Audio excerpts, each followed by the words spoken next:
정말 충격적인 일이 일어났습니다. 최근 CNN에서 진행된 특별 토론 프로그램에서 한국과 일본 사이에 심각한 갈등이 터졌다고 합니다. 순간 시청률이 30%나 급상승했을 정도라고 하죠. 놀라운 건 한국 측의 예상치 못한 반박으로 인해 일본이 완패를 했다는 사실인데요. 프로그램이 끝난 뒤 저명한 역사학자는 이러한 발언까지 했다고 합니다.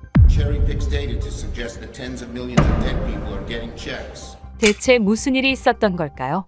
안녕하세요. 저는 CNN의 토론 프로그램 글로벌 디베이트의 진행자 존 로빈스입니다. 그날은 정말 특별한 날이었습니다. 한국과 일본 두 나라의 외교장관을 한자리에 모시고 역사적인 토론을 진행하게 된 날이었거든요. 스튜디오 또한 긴장감으로 가득 차 있었습니다. 전 세계가 주목하는 이 토론에서 두 나라의 오랜 갈등이 어떻게 펼쳐질지 저 역시 가슴이 뛰었죠. 오늘은 한일 양국의 역사적 갈등을 주제로 특별한 시간을 마련했습니다. 제 목소리가 스튜디오에 울려 퍼졌어요. 카메라의 빨간 불빛이 저를 비추는 가운데 양쪽에 앉아있는 두 외교장관의 표정을 살폈죠. 일본 외교장관은 다소 경직된 모습이었습니다. 노란 넥타이를 매만지며 카메라를 의식한 듯 미소를 지었지만 그 눈빛에서는 긴장감이 느껴졌어요. 반면 한국 외교장관은 놀라울 정도로 당당하고 여유로웠습니다. 눈빛에서는 강한 자신감이 엿보였죠. 이런 자신감은 어디서 오는 걸까? 저는 문득 궁금해졌어요. 두 분을 모시기 전 시청자 여러분께 간략한 배경을 설명드리겠습니다. 저는 준비된 자료를 보며 말을 이어갔습니다. 한국과 일본은 지리적으로 가까운 이웃이지만 복잡한 역사적 관계로 인해 여러 갈등을 겪어왔어요. 특히 일본의 역사 왜곡과 독도 영유권 주장은 양국 관계의 핵심 쟁점으로 남아 있습니다. 스튜디오의 조명이 두 외교장관을 번갈아 비추었어요. 한국 외교장관은 고개를 끄덕이며 동의를 표했고 일본 외교장관은 입술을 굳게 다문 채 표정 변화를 최소화하려 노력하는 듯 했습니다. 먼저 한국 외교장관님께 질문드리겠습니다. 저는 그를 향해 몸을 기울였어요. 일본과의 관계에서 한국이 가장 중요하게 생각하는 쟁점은 무엇인가요? 한국 외교장관은 잠시 생각에 잠기더니 또렷한 목소리로 대답했어요. 역사를 바로잡는 것이 모든 시작점입니다. 일본의 지속적인 역사 왜곡과 독도 도발은 단순한 외교적 마찰이 아닌 우리 민족의 정체성과 직결된 문제입니다. 오늘 이 자리에서 저는 정확한 역사적 사실을 바탕으로 한국의 입장을 분명히 밝힐 것이죠. 그의 목소리에는 흔들림이 없었습니다. 단호하면서도 공격적이지 않은 태도가 인상적이었어요. 저는 일본 측의 반응이 궁금해 재빨리 시선을 옮겼죠. 일본 외교장관님, 이에 대한 일본의 입장은 어떠신가요? 제가 물었습니다. 일본 외교장관은 목을 가다듬더니 외교적 수사를 가득 담은 답변을 시작했어요. 양국 관계는 매우 중요합니다. 다만 역사 해석에 있어 다양한 시각이 존재할 수 있고 일본은 자국의 입장을 가질 권리가 있다고 생각하죠. 독도안이 일본명으로는 다케시마 문제 역시 국제법적 관점에서 검토되어야 합니다. 이 말에 한국 외교장관의 눈빛이 날카로워졌습니다. 그는 참을성 있게 일본 측의 발언이 끝나기를 기다렸지만 손가락이 테이블을 가볍게 두드리는 모습에서 내면의 격정을 엿볼 수 있었어요. 오늘 토론에서는 문화적 기원부터 영토 문제, 과거사 문제까지 다양한 주제를 다룰 예정이에요. 저는 두 사람 사이의 긴장감을 느끼며 말했습니다. 시청자 여러분께서도 함께 역사의 현장을 지켜봐 주시기 바랍니다. 카메라가 스튜디오 전체를 비추며 두 외교장관의 모습을 담았어요. 저는 그들의 표정에서 이 토론이 결코 평범하지 않을 것임을 직감했죠. 특히 한국 외교장관의 여유로운 미소 뒤에는 강력한 자신감이 숨겨져 있는 듯 했습니다. 그는 이미 모든 준비를 마친 사람처럼 보였어요. 첫 번째 주제로 양국의 문화적 기원에 대해 논의하겠습니다. 제가 다음 주제를 던지자 한국 외교장관의 눈이 반짝였습니다. 마치 이 순간을 기다려왔다는 듯한 표정이었어요. 이후 저는 토론의 첫 주제로 양국의 문화적 기원을 선택했습니다. 이 주제가 얼마나 민감하고 논쟁적인지 잘 알고 있었어요. 스튜디오의 조명이 두 외교장관의 얼굴을 비추는 가운데 먼저 일본 측에 발언 기회를 드렸습니다. 일본의 문화적 정체성에 대해 말씀해 주시겠습니까? 제가 질문하자 일본 외교장관은 자신감 있는 표정으로 고개를 끄덕였어요. 일본 외교장관은 목소리에 힘을 주며 대답했습니다. 일본은 고유한 문화적 정체성을 가진 나라입니다. 벚꽃 축제, 검도와 같은 무도, 우리의 전통 의상과 건축 양식은 모두 일본의 순수한 정신을 반영하죠. 이런 문화적 요소들은 일본 고유의 것으로 우리 민족의 독창성을 보여주는 증거라고 할 수 있습니다. 그의 말을 듣는 동안 한국 외교장관의 표정이 미묘하게 변하는 것을 놓치지 않았어요. 마치 오래 준비해온 순간이 드디어 왔다는 듯한 표정이었습니다. 한국 장관님, 이에 대한 견해는 어떠신가요? 제가 물었죠. 한국 외교장관은 잠시 서류를 정리하더니 차분한 목소리로 말하기 시작했어요. 역사적 사실을 바로잡고 싶습니다. 일본이 언급한 문화적 요소들은 실제로는 한국에서 기원했다는 증거가 있습니다. 예를 들어 벚꽃의 경우 최근 DNA 분석 결과에 따르면 일본의 벚꽃 품종은 한반도에서 유래했다는 것이 과학적으로 증명되었죠. 저는 흥미로운 전개에 눈썹을 찍혀 올렸습니다. 한국 외교장관은 태블릿을 펼쳐 화면에 연구 결과를 보여주었어요. 2014년 도쿄대학교와 서울대학교의 공동연구에서 일본의 대표적 벚꽃인 소메이요시노의 DNA가 한반도 원산 벚꽃과 일치한다는 결과가 나왔습니다. 이는 국제학술지에도 게재된 사실이에요. 일본 외교장관의 얼굴이 순간 굳어졌죠. 그는 당황한 기색을 감추려 애쓰며 서류를 뒤적였습니다. 한국 장관은 계속해서 말을 이어갔어요. 검도 역시 마찬가지입니다. 검도의 기원은 한국의 격검술에서 찾을 수 있습니다.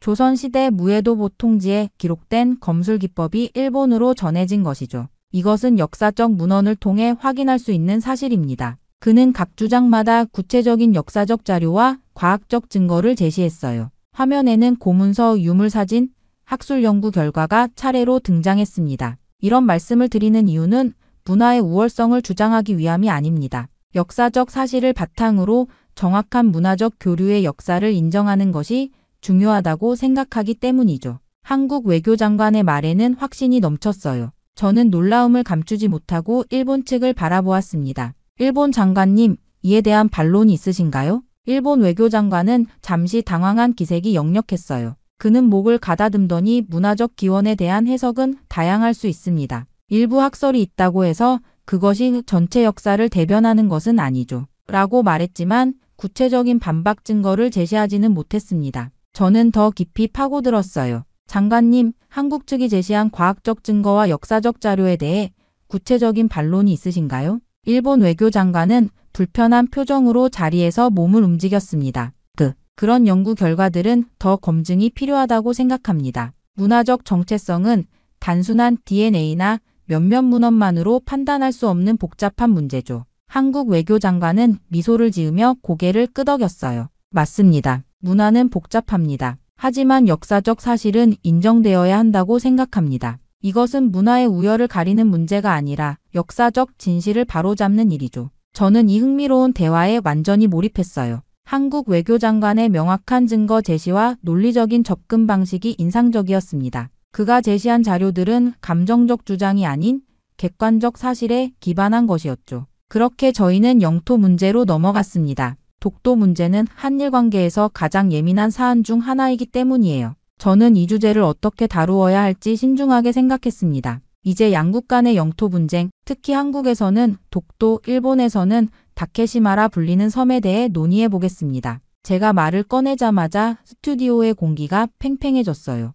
일본 외교장관이 먼저 발언권을 얻었습니다. 그는 자세를 바로 하고 단호한 목소리로 말하기 시작했어요. 다케시마는 역사적, 지리적, 국제법적으로 일본의 고유 영토입니다. 1905년 시마네현 고시에 의해 공식적으로 일본 영토로 편입되었고 샌프란시스코 강화 조약에서도 한국에 반환된 영토 목록에 포함되지 않았죠. 한국의 점거는 국제법상 불법이라고 할 수 있습니다. 카메라가 한국 외교장관을 비추었습니다. 그의 표정은 놀라울 정도로 침착했어요. 마치 이 질문에 대비해 오랜 시간 준비해온 듯했죠. 한국 장관님, 이에 대한 답변 부탁드립니다. 제가 말했습니다. 한국 외교장관은 잠시 물을 한 모금 마신 후 명확한 어조로 대답했어요. 독도는 역사적으로나 국제법적으로 명백한 대한민국의 영토입니다. 먼저 역사적 측면을 살펴보겠습니다. 그는 태블릿을 꺼내 화면에 고문서 이미지를 띄웠죠. 삼국사기, 세종실록 지리지, 동국문헌 비고 등 다수의 역사 문헌에 독도가 한국 영토로 기록되어 있습니다.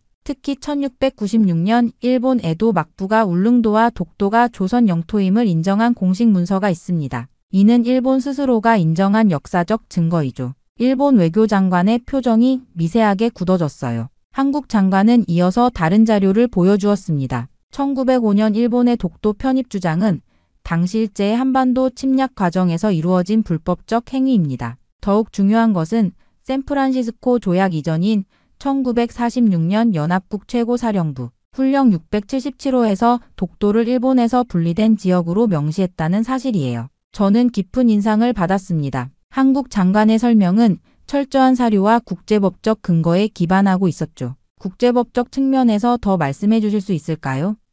제가 물었어요. 한국 외교장관은 고개를 끄덕였습니다. 독도에 대한 한국의 실효적 지배는 국제법상 중요한 요소입니다. 한국은 1952년부터 독도에 경비대를 주둔시키고 등대와 헬기장 등 시설을 설치해 실질적 관할권을 행사해왔죠. 국제사법재판소도 영토 분쟁에서 실효적 지배를 중요한 판단 기준으로 삼고 있습니다. 그의 설명은 명쾌하고 논리적이었어요. 특히 인상적인 것은 감정적 호소가 아닌 객관적 사실과 국제법적 원칙에 기반한 주장이라는 점이었습니다. 일본 장관님, 이에 대한 반론이 있으신가요?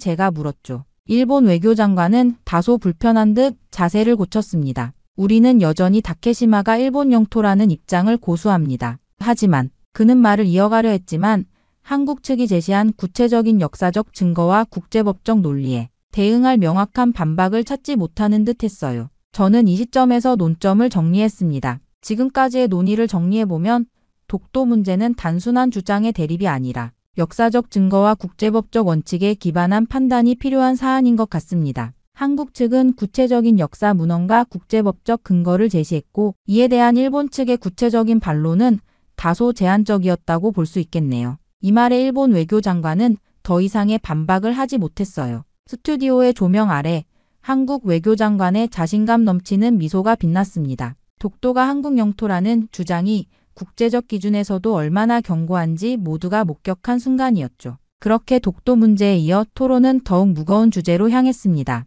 제가 화면에 띄운 역사적 사진들은 일제 강점기 징용 피해자들의 모습이었어요. 낡은 흑백 사진 속 고통스러운 표정들이 스튜디오 전체에 무거운 침묵을 드리웠습니다. 지금부터는 양국 간 가장 민감한 문제 중 하나인 일제 강점기 강제 징용 피해자 배상 문제를 논의하겠습니다. 제 목소리가 조용한 스튜디오에 울려 퍼졌어요. 일본 외교장관이 먼저 발언했습니다. 그는 다소 기계적인 어조로 준비된 듯한 답변을 시작했어요. 이 문제는 1965년 한일 기본조약과 청구권 협정으로 이미 완전히 그리고 최종적으로 해결되었습니다. 당시 한국은 경제협력 자금을 받는 대신 모든 청구권을 포기하는 데 합의했죠. 법적으로 이 문제는 이미 종결된 사안입니다. 그는 자신감에 차서 문서 파일을 꺼내들었어요. 협정 제2조에 명시된 바와 같이 양국 및 양국 국민 간의 모든 청구권이 완전히 그리고 최종적으로 해결되었다는 점을 강조하고 싶습니다.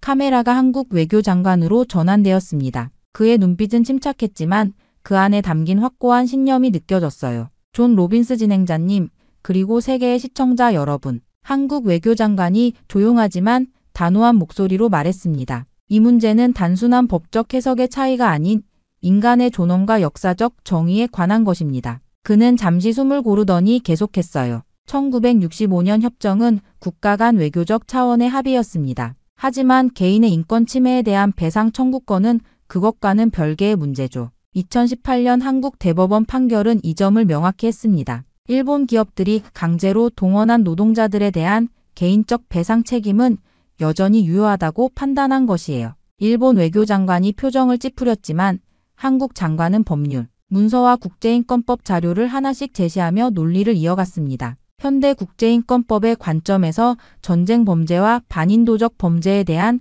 개인 배상 청구권은 소멸되지 않습니다. 니른베르크 재판 이후 확립된 원칙이죠. 유엔 인권위원회도 일본의 전시 강제동원 피해자들에 대한 개별 배상을 권고한 바 있어요. 저는 그의 설명에 깊은 인상을 받았습니다. 감정적 접근이 아닌 현대 국제법과 인권의 관점에서 문제를 조명하는 그의 방식이 설득력 있게 다가왔죠. 더 중요한 것은 역사적 정의의 문제입니다. 한국 장관은 진지한 표정으로 말을 이어갔어요. 피해자들 중 대부분이 이미 고령이거나 세상을 떠났습니다. 이것은 단순히 돈의 문제가 아니라 그들의 고통을 인정하고 역사적 진실을 마주하는 문제죠. 진정한 화해는 과거의 잘못을 인정할 때 시작됩니다. 일본 장관이 반박하려 했습니다. 하지만 법적으로 이미 해결된 문제를 제가 중간에 끼어들었어요. 일본 장관님, 한국 측이 제기한 인권적, 도덕적 측면에 대해서는 어떻게 생각하십니까? 그는 잠시 당황한 기색이 역력했습니다. 물론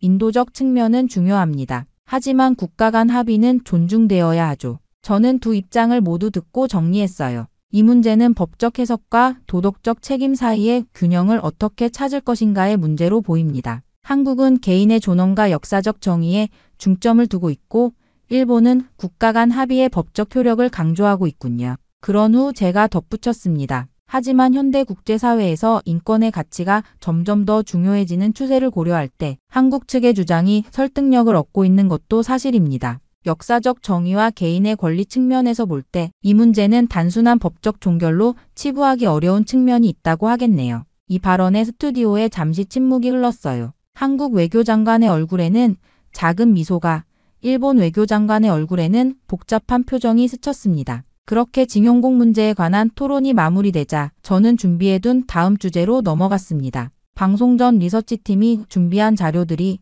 제 태블릿에 차례로 나타났어요. 일본 교과서 속 역사 서술 여론조사 결과, 전문가들의 분석 보고서까지. 이번에는 제가 직접 문제를 제기하기로 했습니다. 지금부터는 교육과 역사인식에 관한 문제를 다루겠습니다. 제 목소리가 스튜디오에 울려 퍼졌어요. 특히 일본의 교육 시스템에서 한국을 비롯한 주변 국가의 역사적 관계를 어떻게 가르치고 있는지, 그리고 이런 교육이 어떻게 일본 내 반한 감정을 키우고 있는지에 대해 질문하고 싶습니다. 저는 화면에 몇 가지 슬라이드를 띄웠죠. 최근 일본 교과서 검정에서 독도 영유권 주장이 강화되고 위안부 문제나 강제징용 관련 서술이 축소되거나 수정된 사례들이 있습니다. 이러한 역사 왜곡 교육은 일본 젊은 세대 내에서 반한 감정을 체계적으로 키우고 있다는 우려의 목소리가 높아요. 일본 외교장관의 표정이 경직되었습니다. 그는 자세를 바로 하며 말했죠. 교육 내용은 각국의 주권적 결정사항입니다. 일본 정부는 균형 잡힌 역사 교육을 위해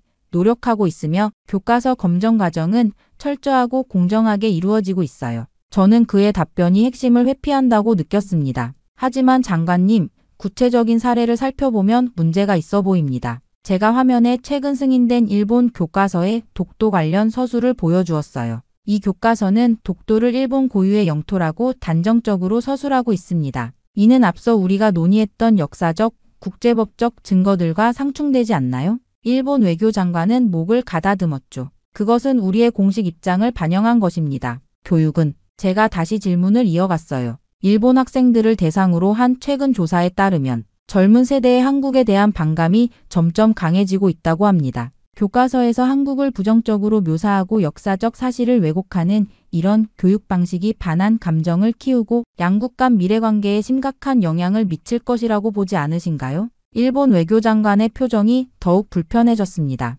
우리는 미래지향적 관계를 추구하고 있습니다만 역사적 사실에 대한 서로 다른 해석이 존재할 수 있죠. 한국 외교장관이 발언 기회를 요청했어요. 그의 얼굴은 차분했지만 눈빛은 강한 의지를 담고 있었습니다. 역사 교육은 미래 세대 인식을 형성하는 중요한 토대입니다. 한국 장관이 말했어요. 객관적 사실에 기반한 교육이 아니라 자국 중심의 왜곡된 역사 서술은 결국 일본 내 반한 감정을 조직적으로 키우게 되고 이는 양국 관계의 미래에 심각한 장애물이 됩니다. 이는 단순한 교육 주권의 문제가 아니라 역사적 진실과 국제이해의 문제죠. 저는 한국 장관의 말에 동의하면서 일본 측에 다시 질문했습니다. 객관적인 역사 연구 결과가 교과서에 제대로 반영되어야 한다는 주장에 대해서는 어떻게 생각하십니까? 일본 외교장관은 질문을 우회하려 했어요. 우리는 학문의 자유를 존중합니다. 다양한 연구 결과가 있을 수 있고 제가 부드럽지만 단호하게 말을 끊었습니다.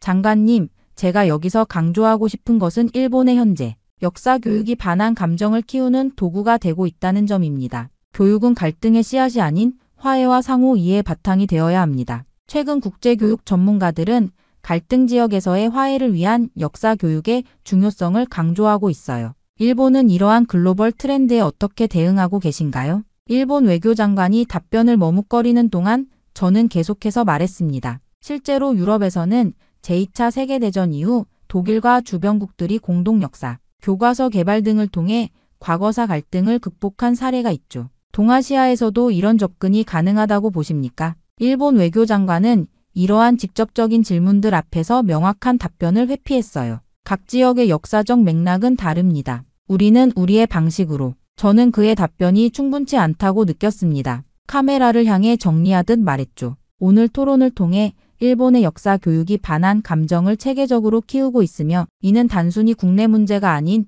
국제적 평화와 협력에 큰 장애물이 되고 있음을 확인할 수 있었습니다. 객관적 사실에 기반한 교육만이 진정한 상호 이해와 화해의 토대가 될 수 있을 것입니다. 스튜디오에 잠시 침묵이 흘렀어요. 한국 외교장관의 얼굴에는 담담한 미소가, 일본 외교장관의 얼굴에는 복잡한 표정이 스쳤습니다. 제 질문을 통해 일본 교육 시스템의 문제점이 국제적으로 드러난 순간이었죠. 그렇게 무거운 교육 문제에 이어 토론은 경제 분야로 자연스럽게 넘어갔습니다. 저는 화면에 양국 경제 지표를 보여주는 그래프들을 띄웠어요. 반도체, 자동차, 조선, 스마트폰 시장 점유율과 글로벌 경쟁력 지수를 나타내는 다양한 차트가 나타났습니다. 이제 양국 경제관계에 대해 이야기해 보겠습니다. 제가 말했어요. 특히 한국 산업의 일본 의존도와 관련된 오랜 논쟁이 있어 왔는데 이에 대한 양측의 견해를 듣고 싶습니다. 일본 외교장관이 먼저 발언권을 얻었습니다. 그는 자신감 있는 표정으로 말을 시작했어요.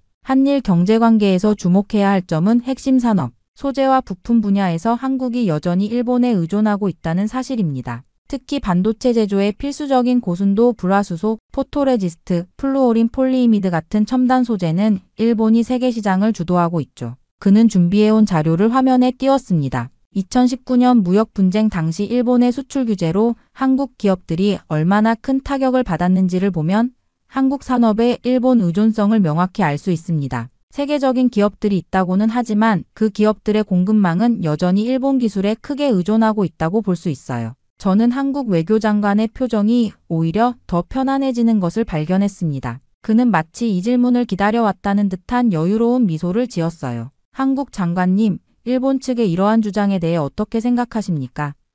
제가 물었죠. 한국 외교장관은 침착하게 태블릿을 열었습니다. 우선 정확한 사실관계를 짚고 넘어가겠습니다. 2019년 일본의 수출 규제는 분명 도전이었지만 그 결과는 어떻게 되었을까요? 그가 화면에 띄운 자료는 놀라웠어요. 규제 이후 불과 2년 만에 한국은 해당 소재들의 국산화에 성공했습니다. 삼성전자와 SK하이닉스는 더 이상 일본 소재에 의존하지 않고 있으며 오히려 글로벌 반도체 시장 점유율은 더 높아졌죠. 이것이 바로 한국 기업의 기술력과 위기 대응 능력을 보여주는 증거입니다. 그는 계속해서 명확한 데이터를 제시했어요. 현재 글로벌 메모리 반도체 시장에서 삼성전자와 SK하이닉스의 점유율은 70%를 넘습니다. 스마트폰 시장에서 삼성은 애플과 함께 선두를 다투고 있고 현대자동차는 글로벌 전기차 시장에서 빠르게 성장하고 있죠. LG는 OLED 디스플레이 분야에서 세계 최고 기술을 보유하고 있습니다. 일본 외교장관의 표정이 점점 굳어갔어요. 한국 장관은 차분하지만 자신감 넘치는 어조로 말을 이어갔습니다. 더 중요한 것은 미래 산업에서의 경쟁력입니다. 인공지능, 6G 통신, 로봇공학, 바이오헬스 분야에서 한국은 글로벌 리더로 부상하고 있어요. 특히 배터리 기술에서는 일본을 크게 앞서고 있죠. LG에너지솔루션, 삼성 SDI, SK이노베이션은 글로벌 전기차 배터리 시장의 선두 기업들입니다. 저는 그가 제시한 객관적인 수치와 데이터에 깊은 인상을 받았어요. 감정적 주장이 아닌 구체적인 사실에 기반한 설명이었습니다. 이러한 성과는 어떻게 가능했다고 보십니까? 제가 물었죠. 한국 외교장관은 미소를 지으며 답했습니다. 한국은 위기를 기회로 바꾸는 DNA를 가지고 있습니다. 한국전쟁 이후 폐허에서 세계 10대 경제대국으로 성장했고 1997년 외환위기와 2008년 글로벌 금융위기도 성공적으로 극복했어요. 2019년 일본의 수출 규제는 역설적으로 한국 산업의 독립성과 자립도를 높이는 계기가 되었습니다. 일본 외교장관이 반박하려 했지만 구체적인 데이터 앞에서 설득력 있는 주장을 펼치지 못했어요. 물론 한국이 발전한 것은 사실이지만 그 순간 저는 진행자로서 객관적인 평가를 내렸습니다. 오늘 토론을 통해 우리는 한국이 더 이상 일본에 경제적으로 의존하는 국가가 아니라 오히려 여러 분야에서 앞서가는 글로벌 경제 강국으로 성장했음을 확인할 수 있었습니다. 이것은 단순한 주장이 아닌 구체적인 데이터와 시장 상황이 증명하는 사실이라고 하겠네요. 카메라가 일본 외교장관의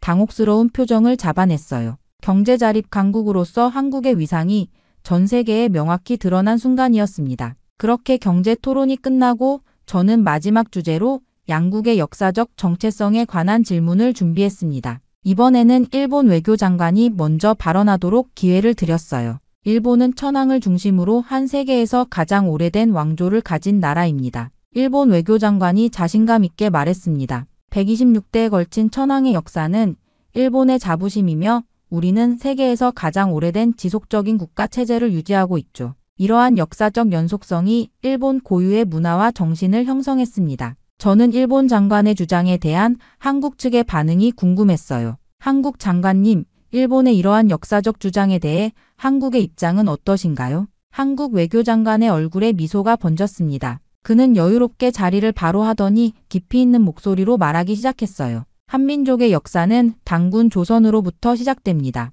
기원전 2333년 약 4300년 전의 일이죠. 단군 신화는 단순한 신화가 아니라 우리 민족의 정체성과 정신을 담고 있는 역사적 뿌리입니다. 그는 태블릿을 펼쳐 고고학적 발굴 자료와 역사 문헌들을 화면에 띄웠어요. 최근의 고고학적 발견들은 한반도에서 5000년 이상의 문명이 지속되어 왔음을 증명하고 있습니다. 고조선의 유물과 유적은 실제로 매우 발달된 청동기 문명이 존재했음을 보여주죠. 저는 그의 설명에 흥미를 느꼈습니다. 단군 신화가 한국인들에게 어떤 의미를 가지는지 좀 더 설명해 주시겠어요? 한국 외교장관은 잠시 생각에 잠기더니 진지한 표정으로 말했습니다. 단군 신화는 홍익인간이라는 철학을 담고 있습니다. 널리 인간을 이롭게 한다는 이 이념은 5000년 한민족 역사를 관통하는 핵심 가치죠. 일제강점기 때도 단군 신앙은 민족의 정신적 구심점이 되었고 독립운동의 사상적 토대가 되었습니다.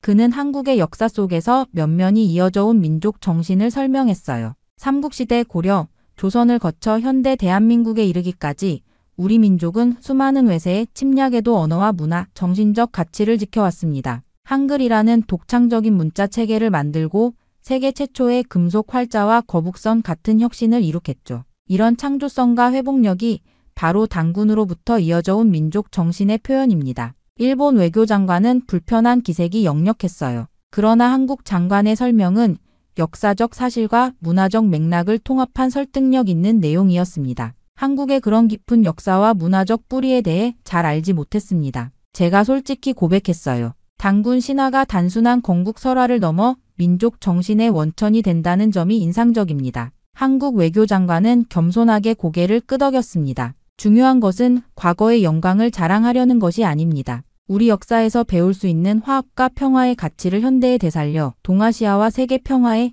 기여하고자 하는 것이 한국의 바람입니다. 그의 말에는 자부심과 함께 미래를 향한 비전이 담겨 있었어요. 스튜디오에 잠시 감동적인 침묵이 흘렀습니다. 저는 이 순간이 단순한 역사 논쟁을 넘어 한민족의 정신적 깊이를 세계에 알리는 귀중한 시간이 되었다고 느꼈죠. 그리고 드디어 토론의 마무리 시간이 다가왔습니다. 저는 진행자로서 지금까지의 토론을 정리해야 했어요. 하지만 솔직히 말하면 제 마음속에는 이미 분명한 결론이 자리 잡고 있었습니다. 이 토론은 제게도 큰 변화를 가져왔죠. 오늘 우리는 한일 관계의 주요 쟁점들을 깊이 있게 살펴보았습니다. 제가 카메라를 향해 말했어요. 문화적 기원부터 영토 분쟁, 역사 문제, 경제관계까지 다양한 주제에 대한 양국의 입장을 들어볼 수 있었죠. 스튜디오의 조명이 두 외교장관의 얼굴을 비추었습니다. 일본 외교장관은 불편한 표정으로 자리에 앉아 있었고 한국 외교장관은 평온하면서도 자신감 넘치는 모습이었어요. 저는 진행자로서 중립을 지켜야 하지만 오늘 토론을 지켜보며 깊은 인상을 받은 점을 말씀드리지 않을 수 없습니다.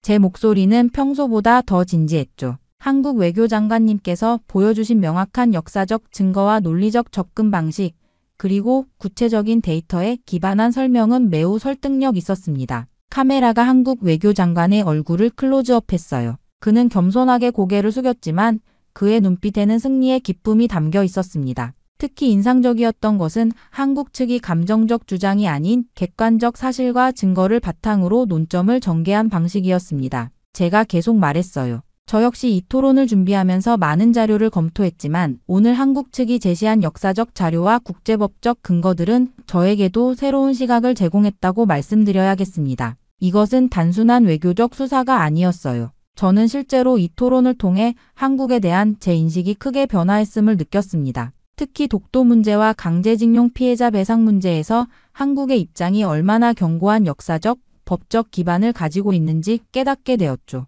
글로벌 디베이트 시청자 여러분, 우리는 오늘 매우 중요한 역사적 순간을 목격했습니다. 제 목소리에는 확신이 담겨 있었어요. 한국은 오랫동안 일본과의 역사적 갈등에서 자신들의 입장을 국제사회에 충분히 알리지 못했다는 평가를 받아왔지만 오늘 우리는 한국의 외교가 얼마나 당당하고 설득력 있게 변화했는지를 분명히 보았습니다. 그때 스튜디오 밖에서 들려오는 소리가 있었어요. 제작진이 알려준 바에 따르면 토론을 시청한 세계 각국의 반응이 실시간으로 쏟아지고 있었습니다. 방금 전달받은 소식에 따르면 오늘 토론에 대한 국제 여론의 반응이 매우 뜨겁다고 합니다. 제가 놀란 표정으로 말했죠. 유럽과 미국, 아시아 각국의 시청자들은 한국 측이 제시한 역사적 증거와 논리에 깊은 인상을 받았다는 반응을 보내고 있습니다. 일본 외교장관의 얼굴이 더욱 굳어졌어요. 반면 한국 외교장관은 침착한 표정을 유지했지만 그의 눈빛에서는 자부심이 느껴졌습니다. 이번 토론은 단순한 양국 간의 논쟁을 넘어 세계가 동아시아의 역사와 현재를 바라보는 시각에 중요한 변화를 가져올 것으로 보입니다. 제가 진지하게 말했죠. 특히 한국의 문화적 뿌리와 역사적 정당성 그리고 경제적 독립성에 대한 인식이 크게 달라질 것으로 예상됩니다. 토론의 마지막 순간 저는 두 외교 장관에게 마무리 발언의 기회를 드렸어요. 일본 외교장관은 형식적인 외교적 수사를 반복했지만 한국 외교장관의 마지막 말은 깊은 울림을 주었습니다. 오늘의 토론이 한일 관계의 새로운 출발점이 되기를 바랍니다. 역사를 직시하고 인정할 때만이 진정한 미래를 함께 만들어갈 수 있을 것입니다. 토론이 끝나고 카메라가 꺼진 후에도 저는 오랫동안 그 자리에 앉아 있었어요. 오늘 저는 단순한 토론의 진행자가 아니라 역사적 진실이 세상에 드러나는 순간의 증인이 되었다는 느낌이 들었습니다. 한국에 대한 제 인식은 완전히 바뀌었고 이 토론은 제 기자 생활에서 가장 기억에 남을 순간이 되었죠. 정말 믿을 수 없는 일이 일어났습니다. 최근 전 세계 공항이 발칵 뒤집혔다고 합니다. 글로벌 항공연합이 긴급대책을 마련하기 위해 모든 국가를 소집했을 정도라고 하는데요. 충격적인 건 그 중심에 한국이 있다는 사실입니다. 심지어 영국의 유명 항공사 책임자는 모두가 경악할 만한 발언까지 했다고 하죠. Quality and it's a skill, but you have to learn the skill how to be outgoing, and some people aren't outgoing. I'm not always outgoing. 대체 무슨 일이 있었던 걸까요? 안녕하세요. 저는 영국 브리티시 에어웨이즈의 승무원으로 일하고 있는 엠마라고 합니다. 5년 넘게 승무원으로 일하며 영국의 공항과 저희 항공사만큼 완벽한 곳은 없다고 생각하며 살아왔죠. 물론 지금 생각하면 완전히 웃긴 이야기지만 말이에요. 아직도 그날의 기억이 선명합니다. 그날 저는 비행기에서 내리며 깊은 한숨을 내쉬었어요. 오랜만에 휴가로 탑승한 프랑스행 비행기가 갑자기 기체 결함을 일으켜 인천공항에 비상 착륙하게 되고 말았거든요. 기장의 한국에 비상 착륙한다는 말에 저는 속으로 신음을 참았습니다. 대체 왜 하필 한국이야? 최악이네. 저는 캐리어를 꽉 쥐며 중얼거렸습니다. 솔직히 말하자면 저는 한국에 대해 좋은 인상을 갖고 있지 않았거든요. 바로 같은 항공사에서 일하는 중국인 동료 루이 때문이었죠. 루이는 런던-상하이 노선을 5년 넘게 비행하며 동아시아에 대해 전문가처럼 이야기하곤 했습니다. 엠마, 한국이 겉으로는 발전한 것처럼 보여도 속은 완전히 다르다니까. 루이는 기내식을 준비하던 중에도 휴게실에서 쉬는 시간에도 한국에 대한 부정적인 이야기를 끊임없이 했습니다. 한국 사람들은 외국인에게 불친절하고 특히 중국인이나 서양인들에게 차별적인 시선을 보낸다고 했어요. 자기가 한국 식당에서 완전히 무시당했던 경험도 들려주었죠. 처음으로 한국에 방문해 설레는 마음으로 식당을 들어갔는데 그곳의 사람들이 중국인은 나가라며 자신을 완전히 문전박대했다고 하더군요. 그 말에 저는 충격을 받았습니다. 어떻게 그런 짓을 할 수가 있을까요? 중요한 건 이런 일이 한두 번이 아니라고 했어요. 외국인에 대한 시선이 좋지 않고 아직도 그들의 수준은 80년대에 머물러 있다고 하더군요. 아마 여행을 가게 되면 큰 수치심을 느낄 거라고 했어요. 이뿐만이 아니었습니다. 루이는 손을 휘저으며 음식에 대해서도 혹평했죠. 한국 음식은 너무 맵고 짜서 진짜 맛을 느낄 수 없다고요. 중국 음식은 섬세한데 비해 한국은 그냥 고춧가루만 잔뜩 넣는다고 깎아내렸죠. 또 한국의 위생 상태에 대해서도 비판했어요. 길거리는 겉으로 깨끗해 보여도 구석구석은 엉망이라면서 특히 공중화장실은 들어가기 무서울 정도로 더럽다고 강조했습니다. 물론 처음에는 반신반의했지만 루이가 워낙 확신에 찬 목소리로 말하다 보니 저도 모르게 한국에 대한 부정적인 이미지가 쌓여갔어요. 오랜 기간 동안 이 이야기를 들어온 다른 승무원들도 루이의 말에 고개를 끄덕이며 한국보다는 일본이나 싱가포르를 선호한다고 했습니다. 난 도쿄가 훨씬 좋아. 적어도 거기서는 사람들이 예의 바르게 대해주잖아. 맞아, 홍콩이나 싱가포르는 국제적이지만 한국은 너무 폐쇄적이야. 결국 동료들의 이런 대화가 반복될수록 한국은 제 여행 목록의 맨 밑으로 내려갔죠. 그런데 그렇게나 원치 않았던 이 한국에 도착하다니. 휴가를 완전히 망쳐버린 것 같다는 생각에 기분이 너무나도 좋지가 않더군요. 그렇게 인천공항 입국장으로 들어서며 저는 주변을 경계하듯 둘러봤습니다. 공항은 생각보다 넓고 깨끗했어요. 하지만 루이의 말이 귓가에 맴돌아 마음이 편치 않았습니다. 저는 짐을 꼭 붙들고 걸었어요.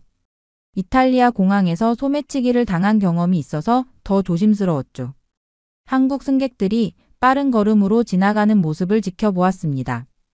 그들의 표정은 무뚝뚝해 보였고 저를 힐끗 보는 시선에서 무언가 차갑고 배타적인 느낌이 들었어요. 물론 제 편견이 그렇게 느끼게 만들었을 수도 있지만 그 순간 저는 정말 그렇게 느꼈답니다. 솔직히 한국보다 일본이나 프랑스에 가고 싶었어. 저는 속으로 이렇게 생각하며 한숨을 내쉬었습니다. 다른 승무원들도 비슷한 표정이었어요. 모두 예상치 못한 상황에 당황한 듯 했죠. 특히 프랑스에서 휴가를 보낼 계획이었던 제 동료 제니퍼는 이미 얼굴을 잔뜩 찌푸리고 있었습니다. 화장실을 찾아 걸어가는 동안 한국어 안내 방송이 귓가에 울렸어요. 알아들을 수 없는 말들이 더 불안하게 느껴졌습니다. 다행히 영어 안내도 함께 나왔지만 그래도 마음이 편치 않았죠. 어떻게든 이 짧은 시간을 버티고 빨리 프랑스로 가고 싶었어요. 한국에서 뭘 해야 할지, 어떻게 시간을 보내야 할지 감이 오지 않았습니다. 하지만 저는 그때까지 몰랐어요. 이번 예기치 못한 체류가 제 모든 편견을 깨부술 것이라는 사실을요. 그리고 앞으로 몇 시간 동안 한국에 대한 제 생각이 완전히 바뀌게 될 거라는 것도요. 그때였습니다. 공항 로비에서 망연자실하게 서 있던 저에게 단정한 정장 차림의 한국인 남성이 다가왔습니다. 강민혁이라고 했죠. 한국항공사 정비팀 책임자라고 합니다. 그는 완벽한 영어로 자신을 소개했어요. 강민혁은 걱정하지 말라며 비행기 정비가 5시간 안에 끝날 예정이라고 설명했습니다. 그동안 불편하겠지만 최대한 빨리 여정을 계속할 수 있도록 하겠다고 했어요. 그 말에 저는 헛웃음이 나왔습니다. 5시간이라고요? 말도 안 됐습니다. 저는 그에게 5시간 만에 끝내는 것은 불가능하다고 말했어요. 저 또한 영국에서 근무하면서 여러 번 비행기 정비를 지켜봤거든요. 항공기 점검은 적어도 하루 이상이 걸리는 것이 상식이었습니다. 그것도 가벼운 결함일 경우에 한해서죠. 저희 항공사에서는 승객 안전을 위해 최소 24시간의 점검 시간을 원칙으로 삼고 있었어요. 강민혁은 자신감 넘치는 미소를 지으며 저희가 어떻게 작업하는지 직접 보여주겠다고 했습니다. 정비소로 안내해주겠다고 했죠. 저는 반신반의하는 마음으로 그를 따라갔어요. 다른 승무원들도 호기심에 함께 움직였습니다. 정비소에 도착한 저는 믿을 수 없는 광경을 목격했어요. 수십 명의 정비사들이 마치 한 몸처럼 움직이며 항공기를 점검하고 있었습니다. 각자 맡은 부분을 신속하게 살피면서도 정확하게 작업하는 모습이 인상적이었죠. 저도 모르게 감탄사가 나왔어요. 정비사들은 각자 태블릿을 들고 실시간으로 정보를 공유하고 있었습니다. 누군가 문제를 발견하면 즉시 모든 팀원에게 공유되어 함께 해결책을 찾았죠. 강민혁은 이것이 그들이 개발한 통합 정비 시스템이라고 설명했습니다. 모든 정비사가 실시간으로 정보를 공유하고 AI가 최적의 정비 순서와 방법을 제안해 준다고 했어요. 현대적인 장비들과 효율적인 작업 프로세스가 영국에서 본 정비소와는 확연히 달랐어요. 저는 5시간 만에 모든 점검을 마치고 안전하게 비행할 수 있다는 게 정말 가능한지 물었습니다. 제 목소리에는 의심이 가득했어요. 안전 문제는 절대 타협할 수 없는 부분이니까요. 강민혁은 고개를 끄덕이며 자신 있게 말했습니다. 한국에서는 빠른 게 기본이지만 빠르다고 해서 정확성을 포기하지 않는다고 했어요. 오히려 더 정확하게 하기 위해 혁신적인 시스템을 도입했다고 설명했습니다. 그는 태블릿으로 실시간 정비 진행 상황을 보여주었어요. 놀랍게도 이미 전체 작업의 40%가 완료된 상태였습니다. 각 단계마다 안전 체크리스트가 있었고 여러 전문가의 확인을 거치는 프로세스였죠. 저는 여전히 반신반의했지만 그들의 작업 방식에 감탄할 수밖에 없었습니다. 한국의 정비 시스템은 제가 지금까지 경험한 그 어떤 나라보다 효율적이었어요. 강민혁은 영국에서도 이런 시스템 도입을 검토해 본 적이 있는지 물었습니다. 저는 머리를 가로저었어요. 이렇게 혁신적인 시스템은 본 적이 없었으니까요. 그렇게 정비소를 나오면서 저는 계속해서 루이의 말과 현실 사이의 괴리를 생각했습니다. 한국이 정말 그가 말한 것처럼 뒤떨어진 나라였을까요? 적어도 항공기 정비 시스템만큼은 그렇지 않았어요. 공항 대기실로 돌아오는 길에 저는 여전히 캐리어를 꼭 쥐고 있었습니다. 습관적인 행동이었어요. 2년 전 이탈리아 공항에서 짐을 도둑 맞을 뻔한 경험이 있거든요. 그때 짐에서 단 5초만 눈을 뗐는데도 누군가 제 가방을 들고 달아나려고 했었습니다. 다행히 주변 사람들의 도움으로 가방을 되찾았지만 그 이후로 공공장소에서는 항상 짐을 붙들고 있었죠. 하지만 몇 분 후 저는 정말 믿기 힘든 광경을 목격했어요. 한국 사람들은 짐을 아무렇게나 두고 다녔습니다.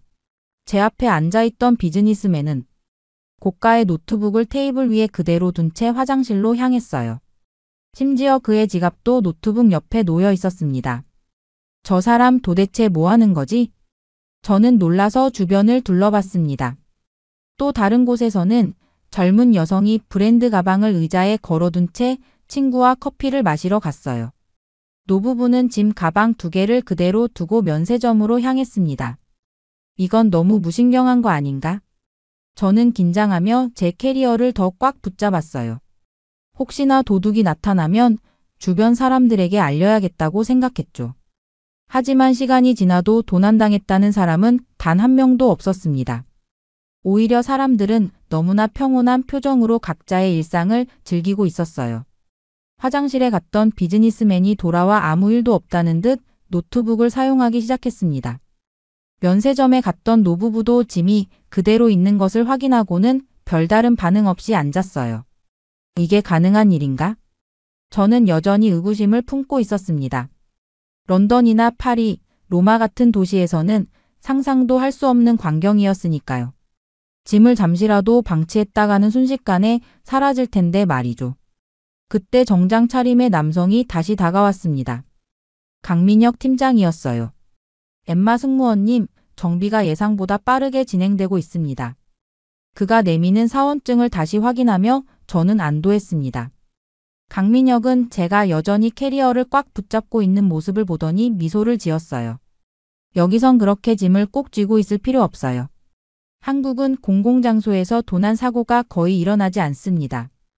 저는 여전히 반신반의했지만 주변의 모습을 다시 한번 살펴보니 정말 그런 것 같았습니다. 사람들은 자신의 소지품에 대해 전혀 걱정하지 않는 듯 했어요. 정말요? 그럼 저 노트북이나 가방을 그냥 두고 가도 안전하다는 말씀인가요? 강민혁은 고개를 끄덕였습니다. 한국은 CCTV가 많고 시민의식이 높아서 공공장소에서의 도난 사고율이 세계 최저 수준이라고 했어요. 이후 제 캐리어를 조심스럽게 의자 옆에 내려놓자 강민혁은 미소를 지었습니다. 모든 것이 새롭고 낯설었지만 조금씩 한국의 안전함에 익숙해지는 중이었어요. 그때 저는 제니퍼의 상태가 이상하다는 것을 알아차렸습니다. 제니퍼는 저와 가장 친한 동료 승무원이에요. 저희는 5년 넘게 같은 팀으로 일해왔죠. 그런데 그녀가 갑자기 의자에 털썩 주저앉으며 얼굴이 창백해졌습니다. 저는 재빨리 그녀에게 다가갔어요. 제니퍼는 어지러움을 느끼기 시작했다고 했습니다. 긴 비행과 갑작스러운 비상 착륙으로 인한 스트레스 그리고 휴식 없이 이어진 피로가 겹쳐 몸이 무거워진 듯 했어요. 제니퍼는 괜찮다고 했지만 얼굴은 점점 더 창백해졌고 이마에는 식은땀이 맺혔습니다. 그 모습을 지켜보던 한국 여성이 다가왔어요. 그녀는 자신을 박소연이라고 소개했습니다. 한국 항공사에서 일하는 승무원이었죠. 박소연은 제니퍼가 많이 아파 보인다며 응급센터에 가보는 게 좋겠다고 권했어요. 저는 잠시 망설였어요. 한국 병원에 대한 루이의 경고가 다시 떠올랐거든요. 한국 병원의 위생 상태는 괜찮을까? 영어로. 의사소통이 될까? 비용은 얼마나 나올까? 이런 생각들이 머릿속을 맴돌았습니다. 박소연은 응급센터에 가보자며 안내해주겠다고 했어요. 저는 여전히 불안했지만 제니퍼의 상태가 점점 악화되는 것 같았습니다. 그녀는 이제 제대로 서 있기도 힘들어했어요. 더 이상 망설일 시간이 없었죠. 저는 도움을 청하며 제니퍼를 부축했고 박소연의 안내에 따라 공항 내 의료센터로 향했습니다. 길을 걸으면서도 계속 불안한 마음이 들었어요. 루이가 한국의 의료시설에 대해서도 부정적으로 이야기했었거든요. 하지만 공항 의료센터에 도착한 순간 저는 또 한 번 놀라움을 금치 못했습니다. 예상과는 완전히 달랐어요. 깨끗하고 현대적인 시설이 펼쳐져 있었습니다. 제니퍼는 접수 후 곧바로 진찰실로 안내받았어요. 접수 과정도 매우 간단했습니다. 태블릿으로 몇 가지 정보만 입력했을 뿐인데 모든 수속이 끝났어요. 저는 걱정스럽게 제니퍼와 함께 들어갔습니다. 진료실은 놀라울 정도로 깨끗했어요. 최신식 의료 장비들이 곳곳에 배치되어 있었고 의사와 간호사들은 모두 전문적인 모습이었습니다. 김태윤 의사는 유창한 영어로 제니퍼의 증상을 물었어요. 저는 통역이 필요할까봐 걱정했는데 의사가 완벽한 영어를 구사하는 것을 보고 안도했습니다. 제니퍼는 자신의 증상을 설명했고 의사는 신속하게 진찰을 시작했어요. 혈압, 체온, 산소 포화도 등을 체크하고 간단한 혈액 검사까지 진행했습니다. 모든 과정이 빠르고 효율적이었어요. 의사는 탈수와 저혈당 상태라고 진단했습니다. 장시간 비행과 스트레스로 인한 것 같다고 했어요. 수액 치료를 하면 곧 좋아질 거라고 설명했습니다. 간호사는 신속하게 수액을 준비했고 제니퍼는 편안한 침대에 누워 치료를 받았어요. 저는 이 시설이 정말 공항 안에 있는 것인지 놀라웠습니다. 영국 히드로 공항의 의료시설도 괜찮다고 생각했는데 이곳은 그보다 훨씬 현대적이고 효율적이었어요. 치료가 끝나고 정산을 할 때도 놀랐습니다. 치료비가 합리적인 수준이었거든요. 영국이나 미국에서 같은 치료를 받았다면 훨씬 더 많은 비용이 들었을 텐데 말이죠. 저는 어떻게 이런 수준의 의료 서비스를 이렇게 저렴하게 제공할 수 있는지 물었어요. 박소연은 미소를 지으며 한국은 국민건강보험 시스템이 잘 갖춰져 있어 의료비 부담이 상대적으로 적다고 설명했습니다. 그리고 공항 의료센터는 외국인 방문객을 위해 특별히 신경 쓰고 있다고 했어요. 이후 의료센터에서 나오자 제니퍼의 상태가 많이 좋아졌습니다. 수액치료 덕분인지 얼굴에 혈색이 돌아왔어요. 제니퍼는 이제 별 문제 없이 걸을 수 있게 되었고 저는 마음이 한결 가벼워졌습니다. 루이의 경고와는 달리 한국의 의료 시스템은 놀라울 정도로 효율적이었어요. 박소연이 저희에게 다가왔습니다. 그녀는 비행기 정비가 아직 진행 중이니 점심을 먹으러 가는 게 어떻겠냐고 제안했어요. 제니퍼도 의사가 음식을 먹는 게 좋겠다고 했다며 고개를 끄덕였습니다. 박소연은 김치찌개를 먹어보는 게 어떻겠냐고 물었어요. 저는 즉시 고개를 저었습니다. 루이가 한국 음식은 모두 너무 맵다고 했거든요. 특히 김치는 입에 넣자마자 화상을 입을 것 같다고 과장되게 표현했었죠. 하지만 박소연은 김치찌개도 순한 맛으로 조절할 수 있다고 설명했어요. 저는 반신반의하며 그녀를 따라 공항 내 한식당으로 향했습니다. 식당은 깔끔했고 메뉴판에는 영어 설명이 함께 있어 주문하기 편했어요. 김치찌개가 테이블에 도착했을 때 붉은 국물을 보고 다시 한번 망설였습니다. 하지만 예의상 한 숟가락 떠먹어 봤어요. 그 순간 저는 깜짝 놀랐습니다. 예상과는 달리 깊고 진한 국물 맛이 입안에 퍼졌어요.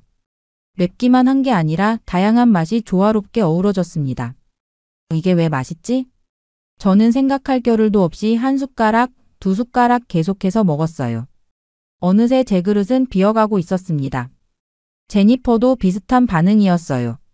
그녀는 된장찌개를 시켰는데 계속해서 맛있다는 감탄사를 내뱉었습니다. 루이의 말이 다 틀렸네요. 한국 음식은 정말 맛있어요. 박소연은 미소를 지으며 한국 음식의 다양성에 대해 설명해 주었습니다. 매운 음식만 있는 것이 아니라 담백하고 깊은 맛을 내는 요리가 많다고 했어요. 김치도 여러 종류가 있으며 모든 한국 음식이 매운 것은 아니라고 했습니다. 식사를 마친 후 박소연이 잠시 화장실에 가는 동안 저희는 근처 편의점에 들렀어요. 그런데 이 편의점이 또 한 번 저를 놀라게 했습니다. 영국의 편의점과는 차원이 달랐어요. 먼저 눈에 띈 것은 무인 계산 시스템이었습니다. 고객들이 스스로 상품을 스캔하고 결제할 수 있는 시스템이 갖춰져 있었어요. 상품들은 정갈하게 정리되어 있었고 신선한 도시락과 삼각김밥 같은 즉석식품도 다양했습니다. 특히 삼각김밥의 포장에 감탄했어요. 박소연이 돌아와서 어떻게 먹는지 시범을 보여줬는데 포장의 한쪽 귀퉁이를 당기면 비닐이 깔끔하게 벗겨지는 설계였습니다.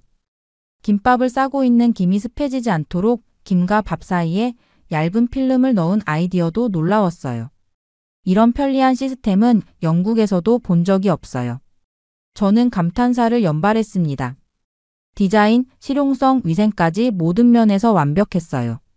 편의점 음료 코너에서는 다양한 종류의 차와 커피, 생과일 주스가 진열되어 있었고 심지어 와인과 맥주까지 판매하고 있었습니다. 제니퍼는 삼각김밥 여러 개와 아이스 커피를 구매했어요. 저는 유자차와 참치 삼각김밥을 골랐습니다. 무인 계산대에서 간편하게 결제한 후 저희는 다시 공항 대기실로 향했어요. 박소연은 한국의 편의점이 단순한 상점이 아니라 생활 문화 공간이라고 설명했습니다. 24시간 운영되며 공과금 납부, 택배 서비스, 심지어 간단한 식사까지 해결할 수 있는 곳이라고 했어요. 그렇게 공항 대기실로 돌아오는 길에 저는 계속해서 한국에 대한 새로운 인상을 정리하고 있었어요. 루이의 말과는 달리 한국은 놀라울 정도로 발전되고 효율적인 나라였습니다. 깊은 맛의 음식과 편리한 시스템까지 모든 것이 기대 이상이었죠. 대기실로 들어서자 비행기 정비가 거의 끝나가고 있다는 안내 방송이 나왔어요. 승객들은 다시 탑승 준비를 하고 있었습니다. 이제 곧 프랑스로 향할 수 있게 된 거죠. 하지만 저는 이상하게도 서둘러 떠나고 싶은 마음이 들지 않았어요. 오히려 더 많은 것을 보고 싶다는 생각이 들었습니다. 박소영과 다른 한국 승무원들이 승객들을 응대하는 모습을 지켜보며 저는 또 한 번 감탄했어요. 시간이 흐를수록 한국 승무원들의 서비스 정신이 얼마나 특별한지 더 깊이 느낄 수 있었습니다. 그들은 승객 한 명 한 명을 정말 세심하게 배려했어요. 연세 드신 할머니에게는 천천히 안내하고 작은 아이들에게는 눈높이를 맞추어 이야기했습니다. 특히 인상적이었던 것은 문제가 생겼을 때의 대처 방식이었어요. 한 승객이 탑승권을 분실했다며 당황해했을 때 박소연을 포함한 3명의 승무원이 즉시 도움을 주기 위해 달려왔습니다. 한 명은 승객을 진정시키고 다른 한 명은 시스템에서 정보를 확인했으며 또 다른 한 명은 분실물 센터에 연락했어요. 모두 자신의 역할을 완벽하게 수행하면서도 서로를 돕는 팀워크가 놀라웠습니다. 어떻게 항상 그렇게 침착하게 대응할 수 있는 거예요? 저는 박소연에게 물었어요. 그녀는 부드러운 미소를 지으며 대답했습니다. 저희는 한국을 대표하는 얼굴이니까요. 승객들이 한국에 대해 갖는 이의 첫인상이 저희를 통해 만들어진다고 생각해요. 그녀의 말에 저는 깊은 인상을 받았어요. 단순히 직업적인 의무를 넘어서 국가의 이미지를 책임진다는 자부심이 그들의 서비스 정신을 더욱 특별하게 만들고 있었던 거죠. 비행 준비가 거의 끝나갈 무렵 저는 문득 한 가지 생각이 들었습니다. 한국 항공사에서 일하면 어떨까? 제가 일하는 영국 항공사도 물론 훌륭했지만 한국 승무원들의 세심함과 전문성 그리고 자부심은 분명 배울 점이 많았어요. 박소연은 승객들이 불편함 없이 탑승할 수 있도록 계속해서 안내하고 있었습니다. 그녀는 심지어 각 승객의 이름을 기억하고 있는 것 같았어요. 개인적인 인사를 건네며 작별 인사를 했으니까요. 어떻게 모든 승객의 이름을 기억할 수 있는 거예요? 제가 물었을 때 박소연은 수줍은 듯 웃으며 대답했습니다. 모든 승객이 소중하니까요. 작은 디테일이 큰 차이를 만든다고 생각해요. 그녀의 말에 저는 다시 한번 감동했습니다. 이런 진심 어린 태도야말로 진정한 서비스 정신의 핵심이라는 생각이 들었어요. 저는 제 팀 동료들을 둘러보았습니다. 그들도 한국 승무원들의 태도에 감명받은 듯 했어요. 제니퍼는 심지어 메모를 하고 있었습니다. 아마도 돌아가서 자신의 서비스에 적용하려는 듯 했어요. 그때 비행기 탑승을 알리는 안내방송이 울렸습니다. 저는 드디어 프랑스로 떠날 시간이 되었다는 것을 실감했어요. 하지만 마음속에는 이상한 감정이 일었습니다. 예기치 않게 머물게 된 한국에서의 몇 시간이 저에게 큰 인상을 남겼거든요. 제니, 잠깐만요. 저는 탑승구로 향하던 제니퍼의 팔을 잡았습니다. 그녀는 의아한 표정으로 저를 바라봤어요. 왜? 뭐 잊어버린 거라도 있어? 저는 천천히 고개를 저었습니다. 갑자기 머릿속에 떠오른 생각이 있었거든요.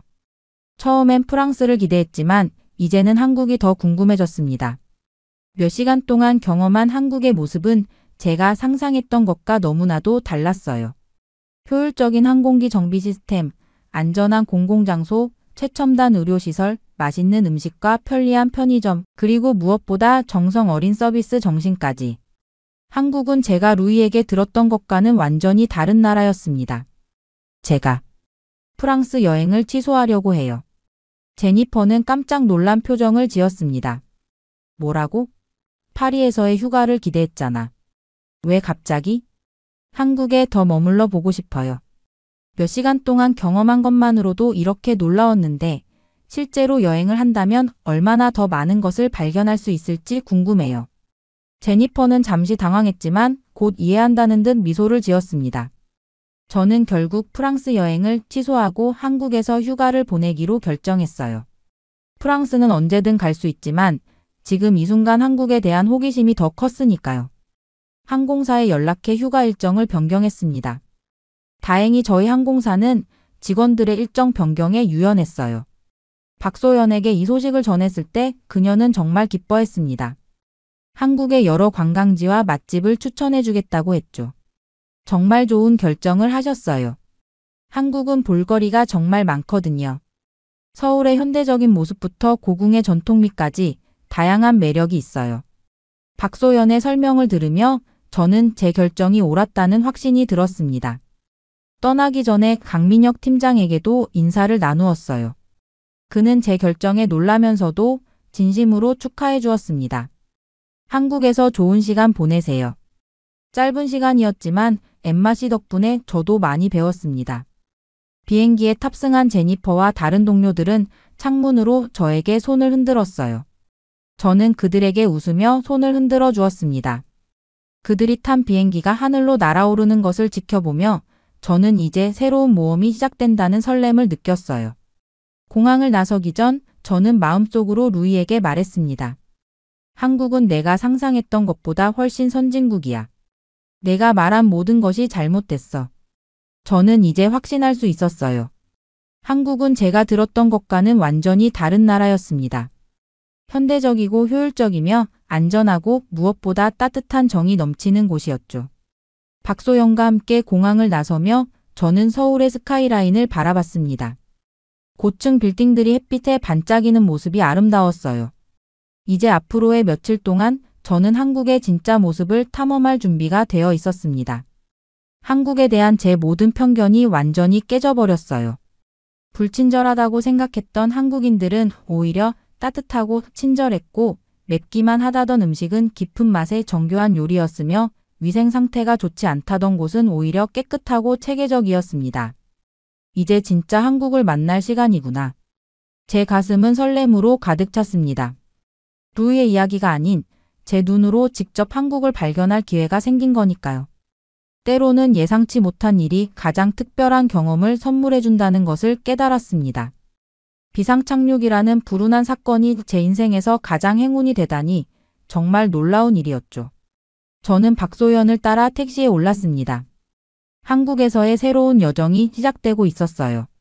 정말 믿기 힘든 일이 벌어졌습니다. 최근 미국 국방부가 갑자기 긴급회의를 소집했는데요. 그곳에서 국방부 장관이 던진 발언으로 펜타곤이 발칵 뒤집혔다고 합니다. Widely read, and the United States Military Academy is a university. 이 발언 직후 미국의 모든 고위 정보 분석관들이 급히 한국으로 향했다는 정보가 공개되며 현재 전 세계가 긴장하고 있는 상태라고 하는데요. 대체 무슨 일이 있었던 걸까요? 안녕하세요. 저는 에릭 맥브라이드라고 합니다. 미 국방부 전략정보국 소속 직원이죠. 오늘은 제 인생을 완전히 바꾼 그날의 이야기를 들려드리려고 합니다. 그날도 저는 사무실에서 보고서를 검토하고 있었어요. 그때였습니다. 상부에서 긴급 호출이 왔어요. 전화를 받자마자 제 귀에 들려온 목소리는 매우 단호했습니다. 맥브라이드, 606호실로 즉시 와주세요. 순간 알 수 없는 불안함이 몰려왔습니다. 최근 제가 맡은 프로젝트 중 긴급한 주의가 필요한 것은 없었거든요.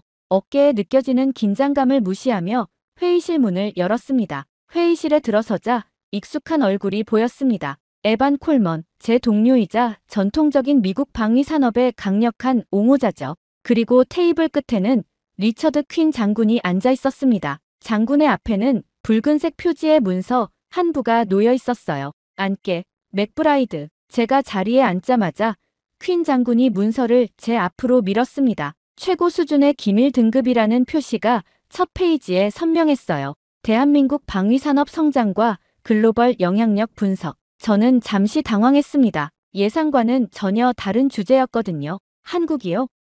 문서를 검토하던 에반의 목소리가 조용한 회의실을 깼습니다. 그의 목소리에 담긴 경멸은 숨길 수 없었어요. 한국, 걔들이 만든 무기라고 해봤자 미제 짝퉁이지. 드론이나 날리고 자위나 하는 나라 아닙니까? 에반은 의자에 깊숙이 등을 기대며 비웃듯 손을 휘저었습니다. 싸구려 휴대폰이나 만들던 나라가 갑자기 첨단 무기를 개발했다고요? 진짜 장난하나요? 그들의 국방 기술력은 우리보다 최소 20년은 뒤처져 있습니다. 에반의 얼굴에는 조롱하는 미소가 번졌어요. 우리가 버린 기술 쓰레기통을 뒤져서 겨우 조립한 걸 가지고 무기라고 부른다니 참 웃기는 일이죠. 순간 방 안에 불편한 침묵이 내려앉았습니다. 저는 아무 말도 하지 않고 보고서의 페이지를 넘기기 시작했습니다. 세계 방산시장 점유율 분석 자료가 눈에 들어왔어요. 한국의 수출 실적이 세계 4위라는 수치가 선명했습니다. 지난 5년간의 성장률 그래프는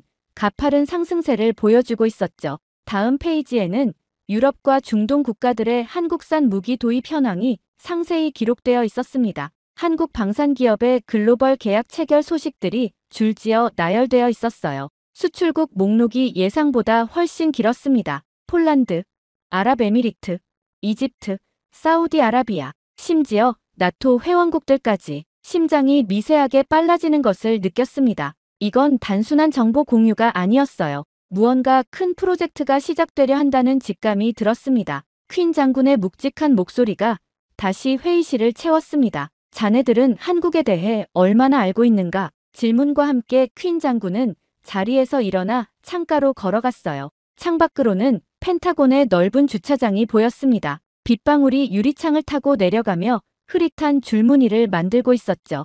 퀸 장군은 단호한 목소리로 우리에게 한국행을 명령했습니다. 갑작스러운 지시에 저도 모르게 고개를 들었습니다. 그것은 제안이 아닌 확고한 명령이었어요.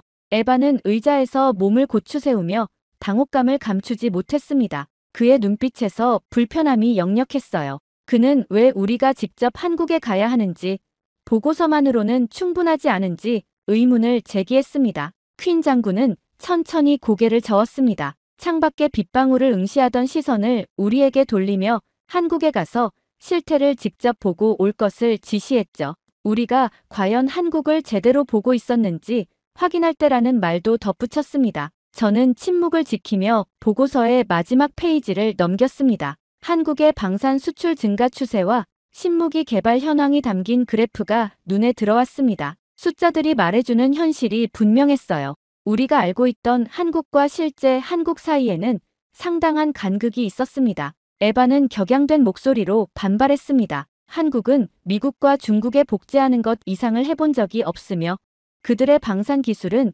우리에게 전혀 위협이 되지 않는다고 주장했어요. 시간 낭비일 뿐이며 차라리 다른 나라를 가는 것이 낫다며 분노했죠. 그러자 퀸 장군의 표정이 단호해졌습니다. 그는 테이블 위에 놓인 다른 문서 하나를 가리켰어요. 파란색 표지의 얇은 파일이었습니다. 그것은 NATO 회원국들의 한국산 무기 도입 검토 문서였습니다. 폴란드는 이미 계약을 체결했고 다른 나라들도 관심을 보이고 있다는 내용이 담겨 있었죠. 장군의 말에 에반의 얼굴이 붉어졌습니다. 그는 말을 더듬으며 반박하려 했지만 장군은 손을 들어 그를 멈추게 했어요.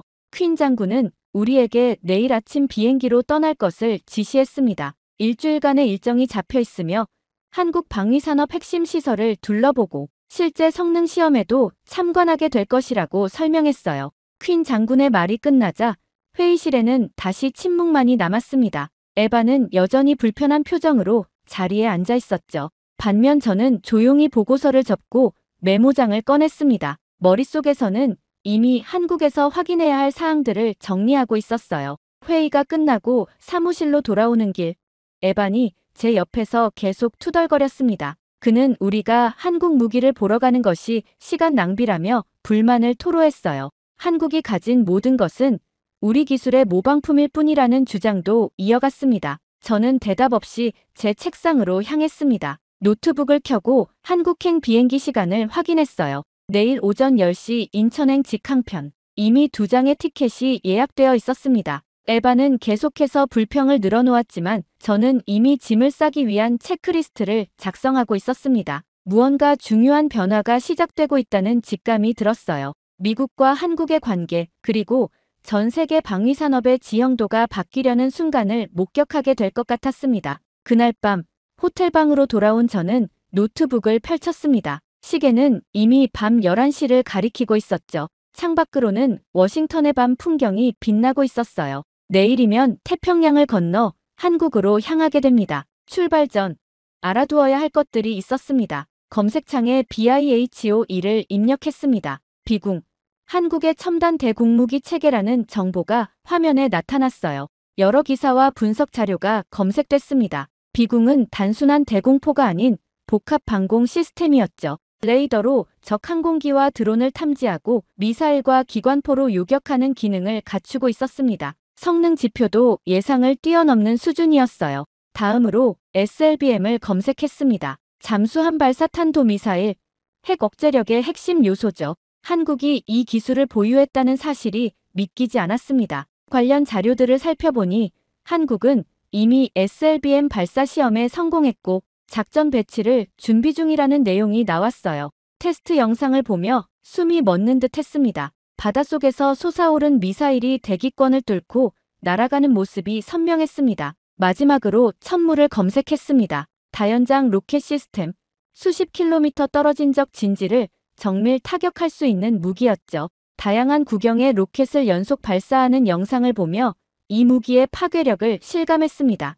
한국의 방위산업이 이 정도 수준에 도달했다는 사실이 놀라웠어요. 자료를 읽으며 머릿속이 복잡해졌습니다. 우리가 알고 있던 한국의 모습과는 너무 달랐습니다. 그들은 더 이상 미국 기술의 단순한 모방자가 아니었어요. 독자적인 기술력을 바탕으로 첨단 무기를 개발하고 있었습니다. 노트북 화면을 바라보며 생각에 잠겼을 때 방문을 두드리는 소리가 들렸습니다. 에반이었습니다. 그는 제 방으로 들어와 노트북 화면을 흘깃 보더니 코웃음을 쳤습니다. 에반은 한국의 SLBM 기술에 의구심을 표했습니다. 잠수함에서 탄도미사일을 발사하는 것은 단순한 문제가 아니며 미국과는 기술 수준이 다르다고 주장했어요. 그의 목소리에는 여전히 경멸이 묻어 있었습니다. 저는 아무 말도 하지 않고 방금 본 영상을 다시 재생했습니다. 바닷속에서 미사일이 솟아오르는 장면이 화면에 나타났어요. 에반의 표정이 미세하게 변했습니다. 그의 얼굴에 드리워진 의심의 그림자를 놓치지 않았죠. 노트북을 덮으며 내일의 일정을 확인했습니다. 인천에 도착하면 국방부 관계자들이 우리를 맞이할 예정이었어요. 모든 자료를 정리하고 침대에 누웠지만 쉽게 잠이 오지 않았습니다. 머릿속에는 한국의 첨단 무기들이 계속해서 맴돌았어요. 비궁, SLBM, 천무. 이 무기들이 세계 방위 산업의 판도를 어떻게 바꾸게 될지 궁금했습니다. 그리고 다음 날 저희는 14시간의 비행 끝에 인천국제공항에 도착했습니다. 기내에서 거의 잠을 이루지 못했어요. 한국의 방위 산업에 대한 생각이 머릿속에서 떠나지 않았기 때문입니다. 에바는 제 옆자리에서 대부분의 시간을 영화 보거나 투덜거리며 보냈죠. 비행기에서 내리자 현대적인 공항 터미널의 모습이 눈에 들어왔습니다. 천장 높은 유리창을 통해 들어오는 자연광이 내부를 환하게 비추고 있었어요. 모든 것이 깨끗하고 효율적으로 보였습니다. 출입국 심사대로 향하는 길에 놀라운 광경을 목격했습니다. 일반적인 심사대 옆에 얼굴 인식 자동 출입국 시스템이 설치되어 있었어요. 여행객들이 줄 서서 기다릴 필요 없이 게이트를 통과하면 자동으로 신원 확인이 이루어지고 있었습니다. 제 발걸음이 자연스럽게 느려졌습니다. 에바는 코웃음을 치며 전통적인 출입국 심사대로 향했지만 저는 호기심에 얼굴 인식 시스템을 시도해 보기로 했어요. 게이트에 서자 스캐너가 제 얼굴을 인식했고 몇 초 후 초록색 불이 켜지며 통과를 허가했습니다. 전 과정이 10초도 걸리지 않았어요. 미국에서도 아직 이런 시스템은 제한적으로만 운영되고 있었습니다. 수화물을 찾은 후 로비에서 또 다른 놀라운 광경을 발견했습니다. AI 로봇이 여행객들에게 안내 서비스를 제공하고 있었어요. 대화형 로봇이 질문에 응답하고 길 안내를 돕고 있었죠. 미래에서 온 듯한 느낌이 들었습니다. 공항 밖으로 나가자 우리를 맞이하러 온 한국 국방부 차량이 대기하고 있었습니다. 놀랍게도 그것은 자율주행 수소차였어요. 차량 옆에는 젊은 장교가 서 있었습니다. 그는 유창한 영어로 자신을 김중희라고 소개했습니다. 차에 올라탄 후 김중희는 자율주행 모드를 활성화했습니다. 핸들이 마치 살아있는 생물처럼 스스로 움직이기 시작했어요. 창밖으로 인천의 풍경이 지나갔습니다. 고층 빌딩들과 녹색 공간이 조화롭게 어우러진 도시였죠. 미국의 대도시와는 다른 느낌이 물씬 풍겼습니다. 에바는 내내 불편한 표정을 지었습니다. 그는 작은 목소리로 이 모든 것이 보여주기식 쇼라고 중얼거렸어요. 진짜 실전은 다를 것이라는 말도 덧붙였습니다. 하지만 그의 목소리에서 예전의 확신은 느껴지지 않았어요. 저는 창밖으로 펼쳐지는 풍경에 집중했습니다. 도로변에 설치된 태양광 패널, 자전거 전용 도로를 달리는 전기 자전거들, 건물 외벽을 뒤덮은 수직 정원까지. 한국은 제가 상상했던 것보다 훨씬 더 미래지향적인 나라였습니다. 자율주행 차량은 서울로 향하는 고속도로에 진입했습니다. 차창 너머로 한강이 보이기 시작했어요. 강변을 따라 이어진 공원과 자전거 도로는 도시와 자연의 공존을 보여주는 듯 했습니다. 김중희는 오늘 저녁에는 휴식을 취하고 내일부터 본격적인 일정이 시작될 것이라고 설명했습니다. 첫 번째 방문지는 국방부 3D 브리핑룸이라고 했어요. 그곳에서 한국의 방위산업 현황과 주요 무기 체계에 대한 상세한 설명을 들을 예정이었습니다. 그렇게 다음 날 아침, 우리는 서울 국방부로 향했습니다. 현대적인 유리 건물 앞에 도착했을 때 마음속으로는 이미 예상했던 것보다 더 인상적인 무언가를 볼 준비가 되어 있었어요. 하지만 국방부의 3D 브리핑룸은 상상을 훨씬 뛰어넘는 광경이었습니다. 방으로 들어서자 원형 테이블을 중심으로 한 공간이 펼쳐졌습니다. 벽면은 투명한 디스플레이 패널로 둘러싸여 있었죠. 우리를 맞이한 박민준 대령은 시스템 작동을 위한 태블릿을 들고 있었습니다. 그가 손가락으로 화면을 스와이프하자 방 안의 조명이 어두워졌어요. 갑자기 테이블 위 공중에 푸른빛의 홀로그램이 나타났습니다. 처음에는 한국 반도의 지도가 떠올랐고 이어서 비궁 복합 대공화기의 3D 모델이 회전하며 등장했어요.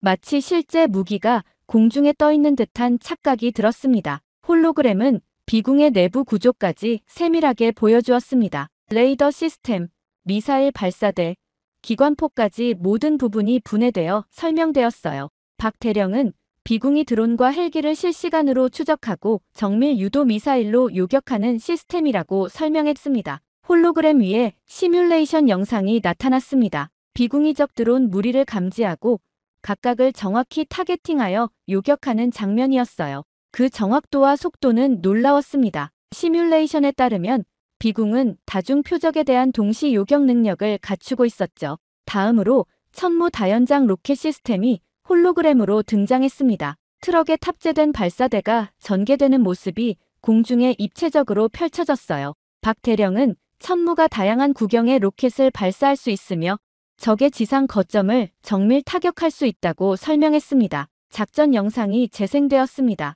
천무에서 연속적으로 발사된 로켓들이 수십 킬로미터 떨어진 목표물을 정확히 타격하는 장면이었어요.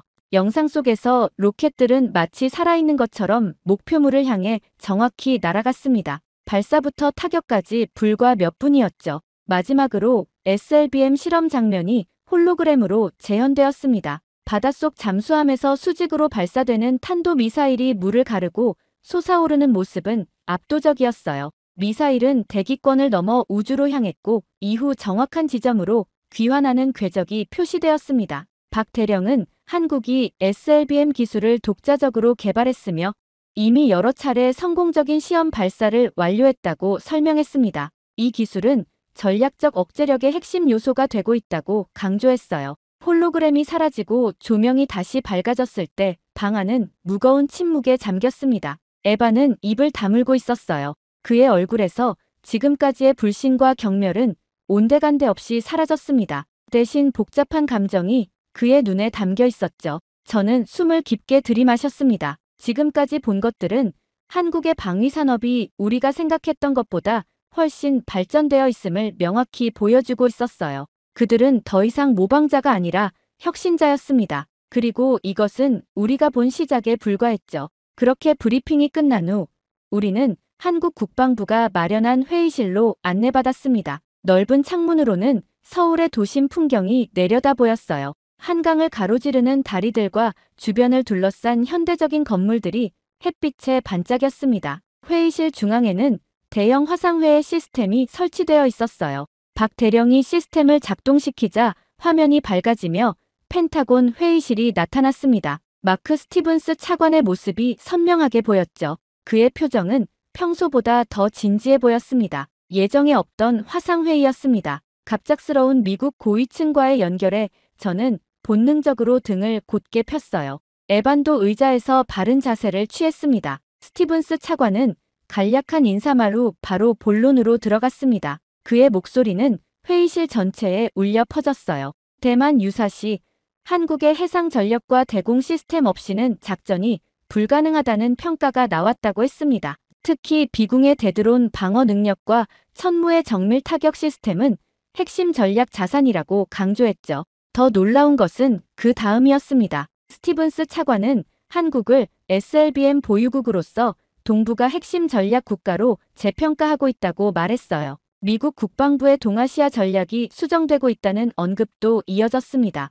에반의 표정이 점점 굳어갔습니다. 그의 손가락이 테이블 위에서 초조하게 움직이는 것이 보였어요. 반면 한국 측 관계자들의 얼굴에는 미묘한 자부심이 스쳐 지나갔습니다. 스티븐스 차관은 계속해서 한국 방위산업의 중요성에 대해 말했습니다. 그는 특히 비궁의 AI 기반 표적 탐지 시스템과 천무의 정밀 타격 능력이 현대전에서 갖는 의미를 강조했어요. 우리가 지금까지 한국의 능력을 과소평가해왔다는 점도 인정했습니다. 화상회의는 30분간 계속되었습니다. 대화가 진행될수록 미국과 한국의 방위산업 협력이 더욱 긴밀해질 것이라는 방향성이 분명해졌어요. 스티븐스 차관은 마지막으로 우리에게 직접적인 지시를 내렸습니다. 한국의 방위산업 현황을 상세히 파악하고 협력 가능한 분야를 찾아내라는 내용이었죠. 화면이 꺼지고 회의실은 다시 조용해졌습니다. 저는 메모장에 회의 내용을 정리하기 시작했어요.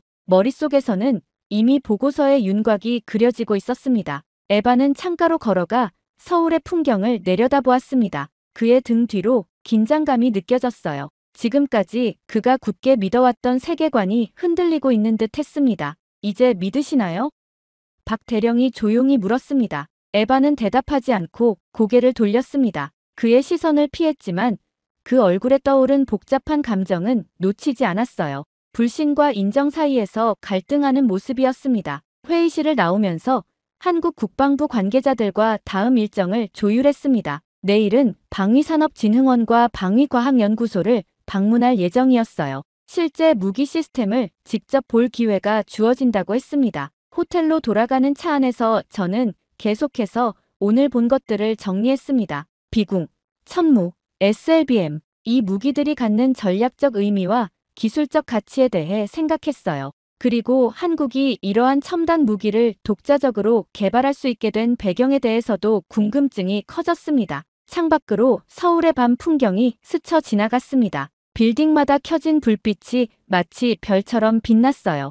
이 도시, 이 나라가 우리가 알고 있던 것보다 훨씬 더 깊고 복잡한 역량을 가지고 있다는 사실이 점점 분명해지고 있었습니다. 에바는 여전히 말이 없었지만 그가 무언가를 깊이 생각하고 있다는 것을 느낄 수 있었어요. 다음 날 아침, 우리는 한국방위과학연구원으로 향했습니다. 보안 검색대를 통과하며 이곳이 한국 국방기술의 심장부라는 사실을 실감했어요. 현관에는 역대 개발 무기 시스템의 소형 모형들이 전시되어 있었습니다. 우리를 맞이한 박미선 박사는 40대 중반의 카리스마 넘치는 여성이었습니다. 그녀는 미국 MIT에서 로봇공학 박사 학위를 받은 후 한국으로 돌아와 방위과학연구원에서 근무하고 있다고 자신을 소개했어요. 그녀의 영어는 완벽했고 전문 지식이 묻어나는 말투였습니다. 박 박사는 먼저 드론 군집기술연구실로 우리를 안내했습니다. 넓은 실내 테스트 공간에서 수십 대의 소형 드론이 마치 한 몸처럼 움직이고 있었어요. 그녀의 설명에 따르면 이 드론들은 중앙 통제 없이도 서로 통신하며 집단 지능을 형성한다고 했습니다. 다음으로 본 것은 자율 로봇 시스템이었습니다. 험한 지형을 스스로 분석하고 극복하는 다족 로봇이 장애물 코스를 완벽하게 통과했어요. 이 기술이 비궁 시스템에도 적용되어 있다는 설명이 이어졌습니다. 비궁은 단순한 발사체가 아닙니다. 박 박사가 모니터를 가리키며 말했어요. AI가 자율 판단하는 시스템이죠. 적의 전자 교란에도 독립적으로 작동할 수 있습니다. 화면에는 비궁이 전자전 환경에서도 표적을 식별하고 요격하는 시험 장면이 나왔습니다. 레이더가 방해를 받는 상황에서도 광학 센서와 열감지 시스템이 표적을 놓치지 않았어요. 특히 놀라웠던 것은 비궁의 학습 능력이었습니다. 시스템이 경험을 통해 적응하고 발전한다는 사실이 믿기지 않았어요. 이어서 우리는 지하 시뮬레이션실로 안내받았습니다. 이곳에서는 잠수함 환경을 완벽하게 재현해 놓은 공간이 있었습니다. 박 박사는 SLBM 발사 과정을 설명했어요. 잠수함에서 미사일이 발사된 후에도 자동 추적 시스템이 목표물을 정확히 타격하는 기술에 대한 내용이었습니다. 우리는 수중에서 발사된 미사일이 대기권을 벗어났다가 다시 진입해도 목표물을 정확히 타격할 수 있는 기술을 확보했습니다. 박 박사의 목소리에는 자부심이 묻어났어요. 마지막으로 천무 시스템의 시뮬레이션을 보았습니다. 100km 밖의 표적도 정밀하게 타격하는 능력이 눈앞에서 펼쳐졌어요. 날씨와 지형에 관계없이 정확도를 유지하는 기술이 인상적이었습니다. 박 박사는 양자통신 기술에 대해서도 설명했습니다. 도청이 불가능한 통신 시스템은 이미 한국군 일부 부대에 배치되어 있다고 했어요. 이 기술이 비궁, 천무, SLBM 모두에 적용되어 적의 전자전에 완벽하게 대응할 수 있다고 덧붙였습니다. 연구원을 둘러보는 내내 저는 깊은 인상을 받았습니다. 한국의 기술력은 이미 세계 최고 수준에 도달해 있었어요. 특히 자율 시스템과 인공지능 분야에서 미국보다 앞서 있는 부분도 있다는 사실이 충격적이었습니다. 에반의 변화는 더욱 분명해졌습니다. 오전 내내 그는 질문을 던지고 메모를 하며 진지한 태도로 설명을 들었어요. 점심시간에 박 박사와 대화를 나누던 중 그는 마침내 입을 열었습니다. 미안. 내가 틀렸던 것 같아. 짧은 한마디였지만 그 무게는 무거웠습니다. 에반이 자신의 선입견을 인정하는 순간이었어요. 박 박사는 미소를 지으며 고개를 끄덕였고 저 역시 내심 안도했습니다. 그렇게 워싱턴으로 돌아온 지 일주일이 지났습니다. 오늘은 리처드 퀸 장군 앞에서 한국 방위산업에 대한 최종 보고를 하는 날이었어요. 펜타곤 회의실에는 예상보다 많은 고위 관계자들이 자리했습니다. 이 보고가 얼마나 중요한지 실감할 수 있었죠. 슬라이드 첫 장을 넘기며 깊게 숨을 들이마셨습니다. 지난 일주일간 에반과 함께 밤새워 준비한 자료였어요. 그는 이제 완전히 다른 사람이 되어 있었습니다. 한국은 단순한 동맹이 아닙니다. 미래 전장을 준비한 전략 파트너입니다. 제 발표가 시작되었습니다.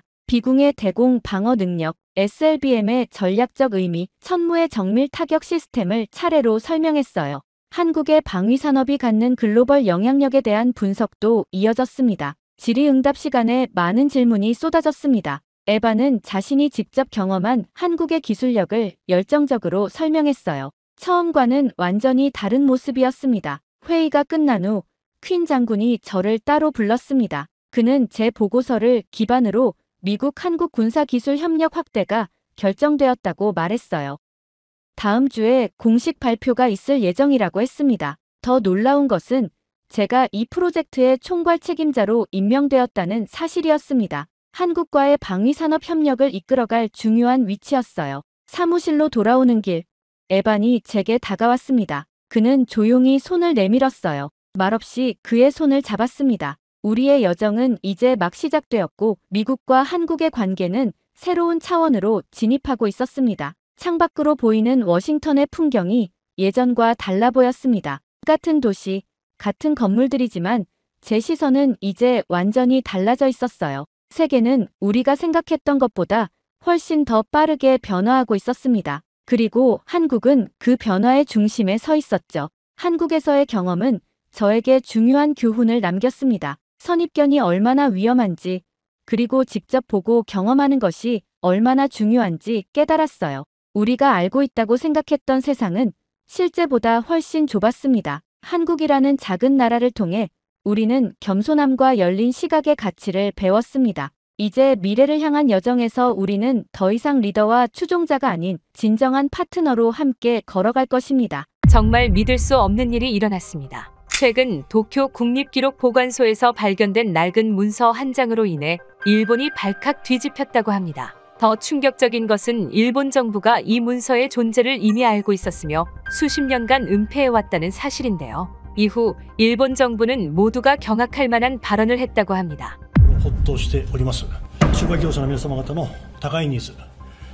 대체 무슨 일이 있었던 걸까요?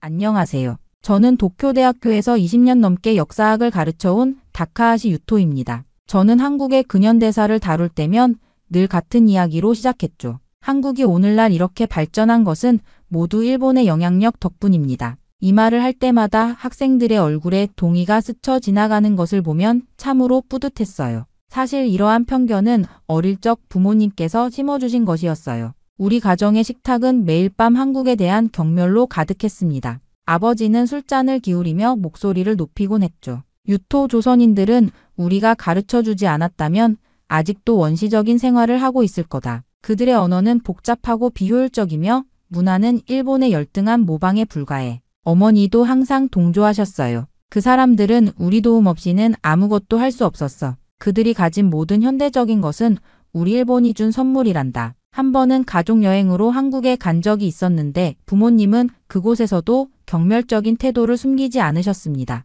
한국 음식을 먹을 때도 이건 우리 음식을 모방했네라며 코웃음을 치셨고 한글로 된 간판을 볼 때면 이런 비효율적인 문자를 아직도 쓰다니라고 비웃으셨죠. 학교에서도 교과서는 일제강점기를 일본의 한국 근대화 기여 시기로 미화했고 저는 그것을 의심 없이 받아들였습니다. 이렇게 가정과 학교에서 주입된 편견은 제 정체성의 일부가 되었어요. 그것이 의심할 여지 없는 진리라고 믿었습니다. 물론 그 문서를 보기 전까지는 말이죠. 그날도 저는 새 학기를 준비하며 자료를 찾기 위해 도쿄 국립기록보관소를 방문했습니다. 넓은 서고에는 수많은 문서들이 가지런히 정리되어 있었죠. 햇빛이 창문을 통해 비치는 먼지 가득한 공간에서 문서함을 하나하나 뒤적이는 일은 고단했지만 역사학자로서 새로운 자료를 발견하는 순간의 짜릿함은 그 어떤 것과도 바꿀 수 없는 기쁨이었습니다. 그때 제 시선을 묘하게 끄는 문서철이 있었어요. 이 한국과 일본의 교육 시스템을 비교 분석한 보고서였습니다. 무심코 페이지를 넘기던 중 갑자기 시선을 사로잡는 문장이 눈에 들어왔죠.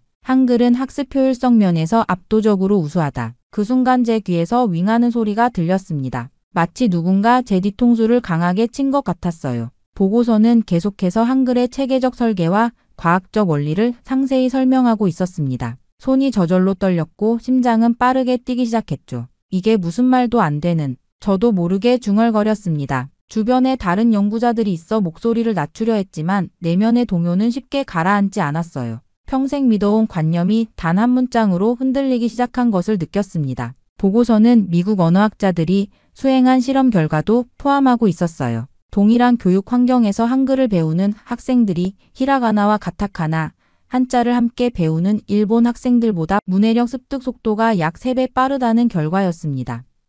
숫자와 그래프가 명확하게 차이를 보여주고 있었죠. 저는 의자에 털썩 주저앉았습니다. 창밖에서는 여전히 벚꽃이 흩날리고 있었지만 제 마음속에는 폭풍이 몰아치기 시작했어요. 이런 내용이 사실이라면 생각만으로도 머리가 어지러웠습니다. 시간이 얼마나 흘렀는지 모르겠습니다. 저는 문서를 복사해 가방에 넣었어요. 발걸음이 무거웠습니다. 대학으로 돌아가는 길, 지하철 안에서도 그 문장이 계속 머릿속을 맴돌았죠. 한글은 학습 효율성 면에서 압도적으로 우수하다. 연구실로 돌아와 문을 닫고 책상에 앉았습니다. 복사한 문서를 펼쳐놓고 한참을 바라보았어요. 창밖으로 노을이 지기 시작했습니다. 제 연구실 책장에는 제가 쓴 책들이 가지런히 꽂혀 있었죠. 그 중에는 일본 식민지배의 근대화 기여라는 제목의 책도 있었습니다. 아니, 이건 분명 뭔가 잘못됐어. 저는 스스로에게 말했습니다. 하지만 내면 깊은 곳에서는 이미 무언가가 돌이킬 수 없이 변하기 시작했음을 느꼈어요. 그날 밤 저는 평소보다 늦게까지 연구실에 남아 그 문서를 읽고 또 읽었습니다. 이것이 제 인생을 완전히 바꿔놓을 첫 번째 밤이 될 줄은 그때는 몰랐죠. 다음날 아침 저는 거의 뜬 눈으로 밤을 새웠습니다. 머릿속에서는 그 문서의 내용이 계속 맴돌았어요. 연구실 창문으로 들어오는 아침 햇살이 제 책상 위에 놓인 복사본을 비추고 있었죠. 손을 뻗어 그 문서를 다시 한번 만져보았습니다. 종이는 차갑고 딱딱했지만 그 안에 담긴 내용은 제 가슴을 뜨겁게 달구었어요. 이건 분명 잘못된 거야. 혼잣말을 중얼거렸습니다. 벽에 걸린 거울에 비친 제 모습은 피곤함에 절어 있었고 눈 밑에는 검은 그림자가 드리워져 있었죠. 아침 커피를 마시며 문서를 다시 훑어보았어요. 한글의 체계적 창제 원리와 과학적 설계는 당시 세계 어떤 문자보다 앞서 있었다. 이 문장을 읽을 때마다 가슴이 답답해졌습니다. 만약 이것이 사실이라면 제가 평생 믿어온 일본 문화의 절대적 우월성은 어떻게 되는 걸까요? 저는 갑자기 어지러움을 느꼈어요. 강의실로 향하는 발걸음이 무거웠습니다. 학생들 앞에 서자 익숙한 말이 목구멍까지 올라왔죠. 한국의 발전은 일본 덕분에. 그런데 이상하게도 그 말이 입 밖으로 나오지 않았어요. 대신 저는 예정에 없던 주제로 급히 화제를 돌렸습니다. 강의가 끝난 후 연구실로 돌아와 책장에 꽂힌 제 저서들을 바라보았어요. 그 책들 속에 제가 당연시 여겼던 주장들이 가득했죠. 갑자기 모든 것이 의심스러워졌습니다. 저는 그 문서의 진위를 확인해야 했어요. 혹시 위조된 것은 아닐까? 번역 오류는 없었을까? 의심이 꼬리에 꼬리를 물었습니다. 도서관으로 달려가 미국 점령기의 기록물들을 뒤적이기 시작했어요. 밤이 깊어갈수록 두 가지 감정이 제 안에서 충돌했습니다. 한편으로는 그 문서가 거짓임을 증명하고 싶었고 다른 한편으로는 그 안에 담긴 진실을 더 알고 싶다는 호기심이 끌어올랐죠. 집으로 돌아가는 지하철에서 창밖을 바라보며 생각했어요. 제 인생의 기반이 된 신념들이 하나둘 무너지는 느낌이었습니다. 어린 시절 부모님의 말씀, 교과서의 내용, 동료 교수들의 연구, 모든 것이 갑자기 의심스러워졌죠. 집에 도착해서도 잠을 이룰 수 없었습니다. 책상에 앉아 노트북을 열고 한글에 대한 자료를 검색하기 시작했어요. 검색 결과는 충격적이었죠. 세종대왕이 한글을 창제한 과정, 그 과학적 원리, 세계 언어학자들의 찬사. 이런 내용은 제 교육과정에서 철저히 배제되어 있었습니다. 밤이 깊어갈수록 두려움이 커져갔어요. 만약 이것이 사실이라면 제가 평생 가르쳐온 것들은 무엇이었을까요? 학생들에게 전달한 지식이 모두 왜곡된 것이었다면? 식은땀이 등을 타고 흘러내렸습니다. 동시에 이상한 해방감도 느꼈죠. 마치 오랫동안 가려져 있던 진실의 조각을 발견한 듯한 흥분감이 있었어요. 역사학자로서의 본능이 깨어났는지도 모릅니다. 진실을 찾아내는 것, 그것이 제 직업의 본질이 아니었나요? 다음날 아침 결심을 굳힌 저는 도쿄대학 내에서 한국학 전문가를 찾기 시작했습니다.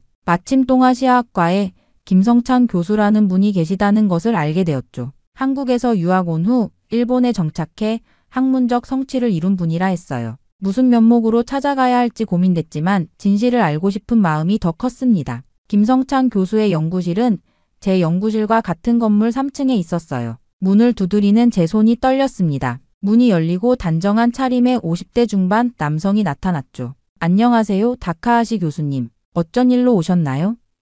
김 교수님의 일본어는 완벽했어요. 제 손에 들린 미군정 문서 복사본을 보시더니 표정이 미묘하게 변했습니다. 들어오세요. 김 교수님의 연구실은 한글 관련 서적으로 가득했어요. 벽에는 세종대왕의 초상화와 훈민정음 해례본 복사본이 걸려 있었죠. 저는 떨리는 목소리로 문서를 발견한 경위와 제 혼란스러운 심정을 털어놓았습니다. 이런 문서가 사실인가요? 한글이 정말 그렇게 우수한 문자인가요? 김 교수님은 잠시 저를 바라보더니 따뜻한 미소를 지으셨어요. 제가 직접 보여드리죠. 그는 책장에서 훈민정음이라는 책을 꺼내 펼쳐 보이셨습니다. 이것은 세종대왕이 한글을 창제할 때 그 원리를 설명한 책이에요. 1446년에 만들어졌죠. 저는 그 페이지를 주의 깊게 살펴보았어요. 김 교수님은 계속해서 설명했습니다. 한글의 자음은 발음기관의 모양을 본떠 만들었어요. 기역은 혀가 목구멍을 막는 모양, 니은은 혀가 위진몸에 닿는 모양이죠. 모음은 하늘, 땅은 사람, 이를 기본 형태로 했고요.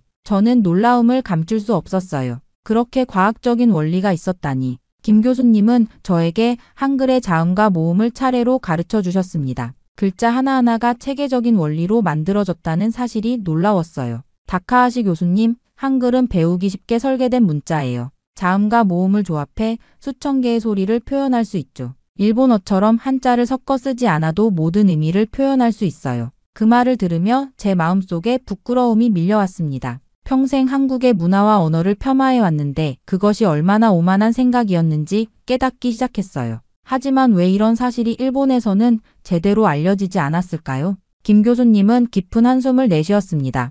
역사는 종종 승자의 기록이 되곤 하죠. 식민지배 시기에 일본은 한글 사용을 억압했어요. 그리고 그 영향이 지금까지도 학계에 남아있는 겁니다. 저는 문득 어린 시절 부모님이 한글에 대해 경멸적으로 말씀하시던 모습이 떠올랐어요.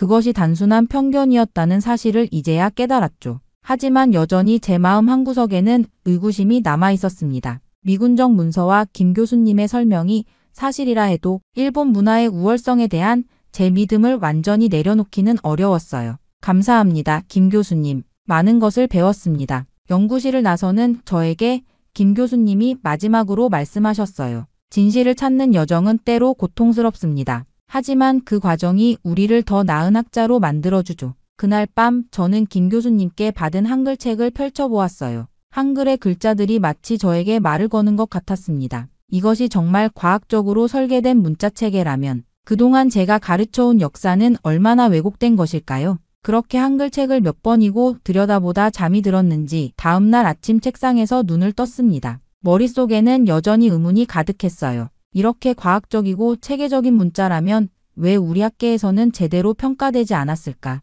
일본 역사학자로서 제 양심이 점점 더 괴로워지기 시작했죠. 그날부터 저는 도쿄 국립기록보관소에서 거의 살다시피 했습니다. 일제강점기 자료와 해방 이후 미군정 시기의 문서들을 하나하나 찾아보기 시작했어요. 다른 사람들이 퇴근한 후에도 저는 남아 자료를 더 찾았죠. 밤늦게 기록보관소의 지하 서고에서 오래된 상자를 발견했습니다. 조선어 정책 관련 문서라는 제목이 붙어 있었어요. 제 심장이 빠르게 뛰기 시작했습니다. 상자를 열자 황변한 문서들이 가지런히 정리되어 있었죠. 첫 번째 문서는 1938년 작성된 조선어 학습 효율성 연구 보고서였어요. 일본 정부가 비밀리에 수행한 연구였습니다. 내용은 충격적이었죠. 한글로 교육받은 학생들이 일본어로 교육받은 학생들보다 학습 속도가 빨랐다는 것을 보여주는 데이터였어요. 두 번째 문서는 더 충격적이었습니다. 조선어 정책에 관한 내부 지침이라는 제목의 공문서였어요.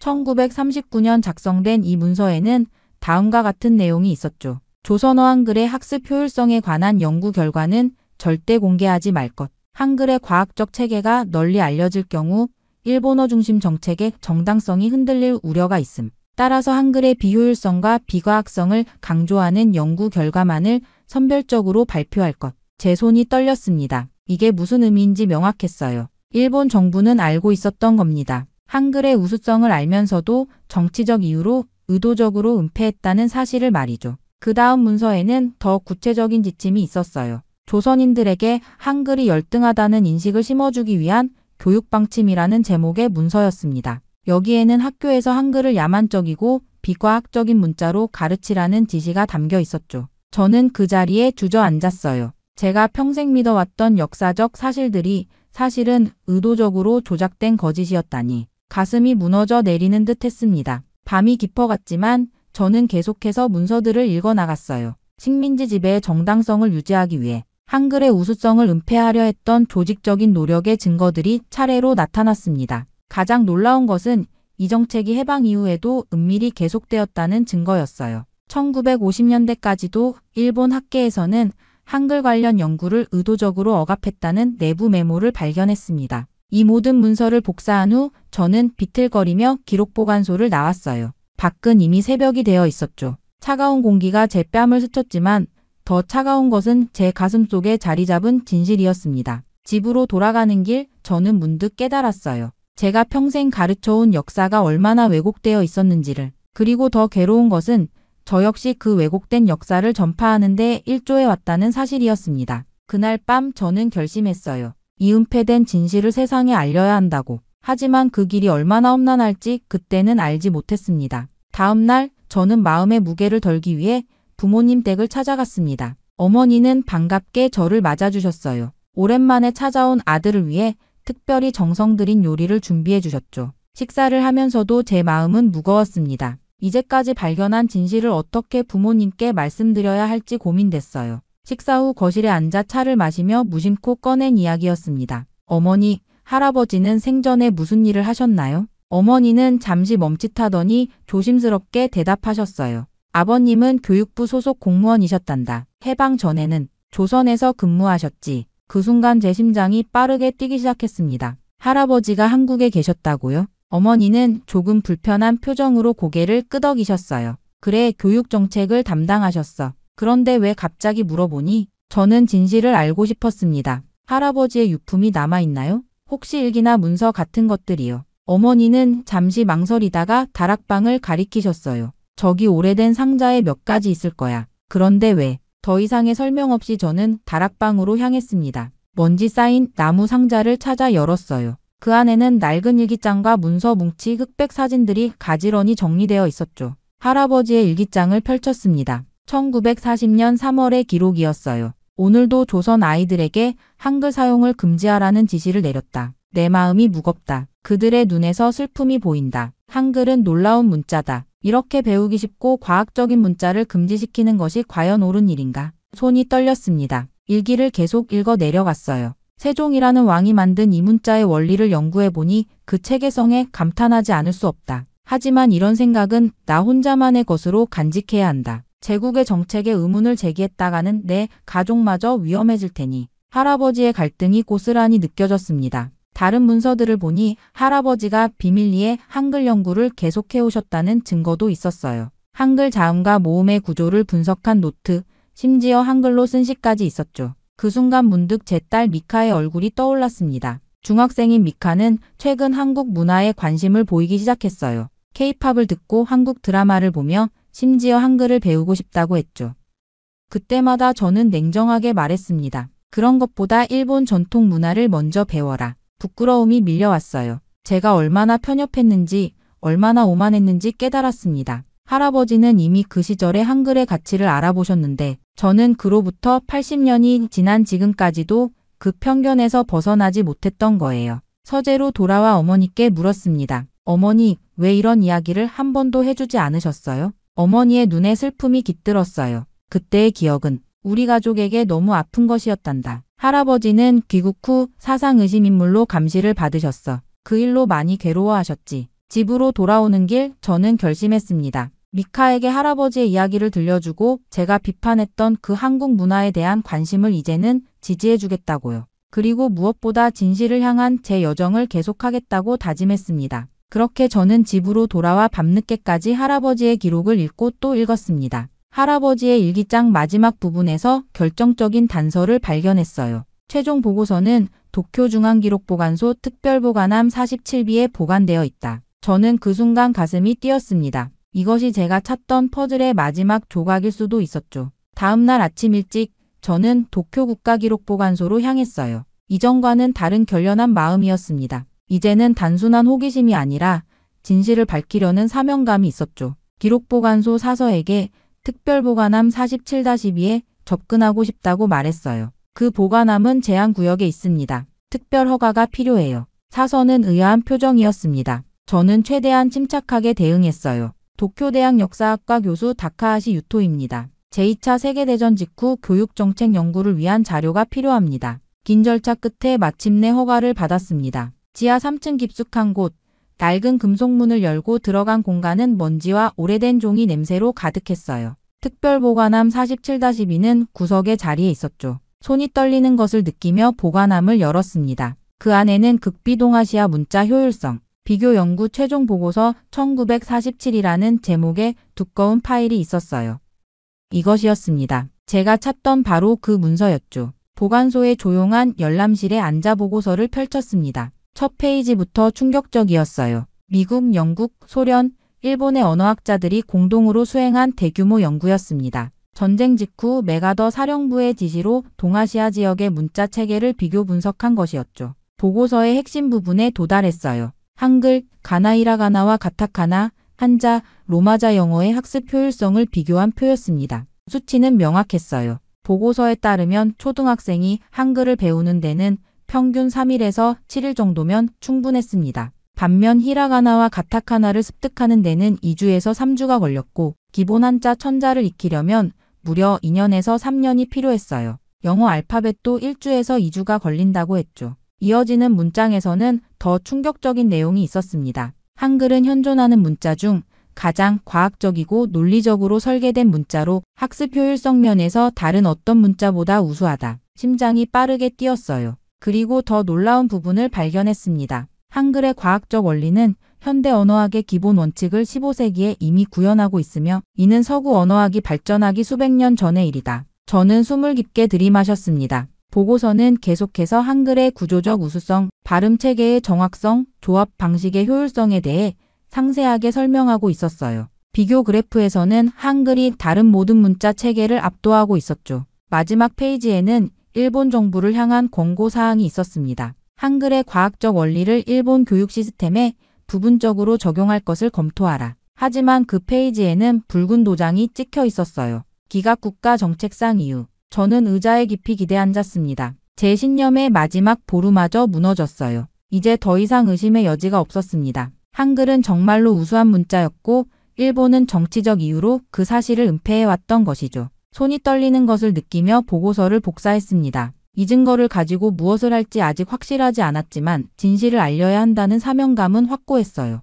기록보관소를 나오며 저는 완전히 다른 사람이 된 듯한 기분이었습니다. 평생의 신념이 하루 만에 산산조각 났지만 그 자리에 새로운 깨달음이 자리 잡고 있었죠. 그날 이후부터 저는 발견한 자료들을 바탕으로 논문을 준비하기 시작했습니다. 몇 주 동안 거의 밤을 새가며 자료를 정리하고 분석했어요. 제 연구실은 복사된 문서와 메모로 가득 찼죠. 한글의 과학적 우수성과 일본의 은폐 정책이라는 제목으로 학술 발표를 준비했습니다. 제 학문적 양심이 더 이상 거짓 속에 살 수 없게 했어요. 발표 일정을 잡기 위해 학과장에게 연락했을 때 처음으로 이상한 기운을 느꼈습니다. 학과장 사토 교수는 평소와 달리 어색한 목소리로 말했어요. 다카하시 교수, 그런 주제는 좀 민감할 수 있소. 좀 더 시간을 두고 생각해보는 게 어떻겠소. 며칠 후 연구실로 2명의 남성이 찾아왔습니다. 그들은 명함도 내밀지 않은 채 자리에 앉았어요. 다카하시 교수님, 최근 선생님의 연구 방향에 대해 우려의 목소리가 있습니다. 키가 큰 남성이 말을 이었죠. 국가 이미지에 관련된 사안은 신중하게 다뤄야 합니다. 특히 검증되지 않은 자료를 바탕으로 한 주장은 국익을 해칠 수 있어요. 그들의 말투는 공손했지만 눈빛에는 명백한 위협이 담겨 있었습니다. 우리는 교수님의 가족도 잘 알고 있습니다. 따님 미카 양이 스레카와 중학교에 다니죠. 앞으로 진학 문제도 있을 텐데 불필요한 문제가 생기지 않았으면 합니다. 그들이 떠난 후 저는 몸을 떨며 의자에 주저앉았어요. 누가 어떻게 제 연구를 알았을까요? 더욱 충격적인 것은 그들이 미카의 이름까지 언급했다는 사실이었습니다. 그날 밤 아내 유미와 이야기를 나눴어요. 당신 정말 괜찮은 거예요? 며칠째 안색이 좋지 않아요. 모든 이야기를 털어놓았습니다. 발견한 문서들, 한글의 우수성, 일본 정부의 은폐, 그리고 오늘 있었던 방문자들의 위협까지요. 유미는 처음에는 믿기 어려워하는 표정이었지만 제가 가져온 증거들을 보더니 점차 표정이 굳어졌어요. 이런 일이 정말 있었던 거군요. 하지만 유토, 당신이 이걸 공개하면 어떤 일이 벌어질지 생각해봤어요? 우리 가족은 어떻게 되고 당신의 경력은? 침묵이 흘렀습니다. 저도 그 걱정을 하고 있었어요. 하지만 그때 할아버지의 일기가 떠올랐습니다. 진실을 알고도 침묵한다면 그것은 거짓말하는 것보다 더 큰 죄가 될 것이다. 할아버지도 이 진실을 알고 계셨어. 하지만 시대의 압박에 침묵하셨지. 그리고 그 침묵이 할아버지를 평생 괴롭혔던 거야. 나는 같은 실수를 반복하고 싶지 않아. 미카가 방에서 나와 우리 대화를 듣고 있었어요. 아빠, 저는 아빠가 진실을 말하는 게 좋을 것 같아요. 학교에서 선생님이 말씀하셨어요. 역사는 진실을 바탕으로 해야 한다고. 그날 밤 잠을 이루지 못했습니다. 창밖에 내리는 비를 바라보며 생각했어요. 제 앞에는 두 갈래 길이 있었습니다. 안전한 침묵의 길과 위험하지만 진실의 길이었죠. 아침이 밝았을 때 저는 결심했습니다. 도쿄대학 학술지에 논문을 제출하고 국제학술대회에서 이 연구를 발표하기로요. 비록 그것이 제 경력과 안전을 위협할지라도 역사적 진실을 위한 결단이었습니다. 전화기를 들어 학과장에게 연락했어요. 사토 선생님, 제 결정은 바뀌지 않을 겁니다. 이번 연구는 반드시 발표하겠습니다. 이어서 신문사와 다른 대학의 동료들에게도 연락했죠. 가능한 한 많은 사람들이 이 사실을 알도록 해야 했습니다. 그것이 제가 할 수 있는 최선의 자기 방어였어요. 유미야, 미카야, 잠시 어려운 시간이 올 수도 있어. 하지만 우리는 반드시 이겨낼 거야. 결심을 굳힌 후 저는 바로 행동에 옮겼습니다. 도쿄대학 학술지에 논문을 제출했지만 예상대로 검토 중이라는 이유로 출판이 미뤄졌어요. 일본 국내 학술대회에서도 발표 기회를 얻지 못했죠. 마치 보이지 않는 손이 모든 문을 막고 있는 듯 했습니다. 하지만 저는 포기하지 않았어요. 논문을 영어로 번역해 해외 학술지에 제출했습니다. 그리고 마침내 한국의 한글학회에서 연락이 왔죠. 그들은 제 연구에 깊은 관심을 보였고 서울에서 열리는 국제학술대회에 초청했습니다. 다카하시 교수님, 일본 학자가 이런 연구를 하셨다는 것이 놀랍습니다. 꼭 오셔서 발표해 주세요. 처음으로 한국을 방문하던 날 공항에 내리자마자 이상한 느낌이 들었어요. 평생 부정적으로만 생각해온 나라인데 왠지 모르게 편안함이 느껴졌습니다. 서울의 거리를 걸으며 한글 간판들을 바라보았죠. 이제는 그 글자들이 과학적 원리로 가득 찬 예술품처럼 보였어요. 학술대회장은 예상보다 훨씬 많은 사람들로 가득 찼습니다. 제가 단상에 오르자 긴장된 침묵이 흘렀어요. 일본인 역사학자가 한글의 우수성과 일본의 은폐 정책에 대해 발표한다는 소식이 큰 관심을 모은 것 같았죠. 저는 오늘 진실을 말씀드리기 위해 이 자리에 섰습니다. 제 목소리가 떨렸어요. 평생 저는 잘못된 역사를 가르쳐 왔습니다. 그것은 제 잘못이자 동시에 조직적인 역사 왜곡의 결과였습니다. 발표가 진행될수록 청중들의 눈빛이 달라졌습니다. 처음의 의심과 경계심은 점차 이해와 공감으로 바뀌어 갔죠.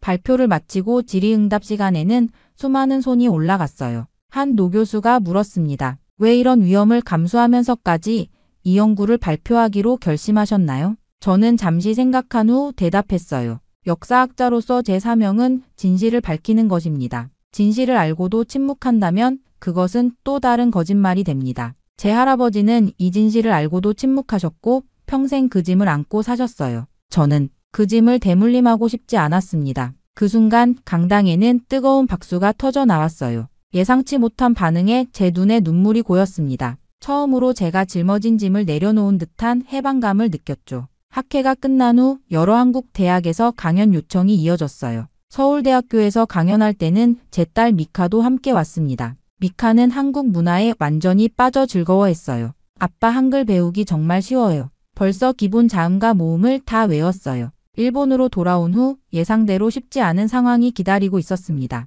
일부 동료들은 저를 배신자처럼 대했고 강의 시간이 일부 줄었죠. 하지만 동시에 소수의 용감한 학생들과 교수들이 제 연구에 관심을 보이기 시작했어요. 첫 수업 시간 저는 학생들에게 솔직하게 말했습니다. 지금까지 제가 가르쳐온 역사는 완전하지 않았습니다. 오늘부터 우리는 함께 더 정확한 역사를 배워나갈 것입니다. 그날 밤 가족 식탁에서 우리는 특별한 시간을 가졌어요. 미카가 우리에게 한글을 가르쳐주기 시작했죠. 아내 유미도 한글 공책을 펼치고 열심히 따라 썼습니다. 기역, 니은, 디귿. 아빠, 이렇게 쓰는 거 맞아요? 저는 웃으며 고개를 끄덕였습니다. 우리 가족은 새로운 여정을 시작했어요. 그것은 단순히 새로운 언어를 배우는 것이 아니라 편견의 벽을 허물고 더 넓은 세계로 나아가는 여정이었습니다. 이제 저는 매일 아침 거울을 볼 때마다 부끄러움 없이 자신을 마주할 수 있게 되었어요. 역사학자로서 그리고 한 인간으로서 진실의 편에 서기로 결심한 그 순간이 제 인생의 진정한 전환점이었습니다.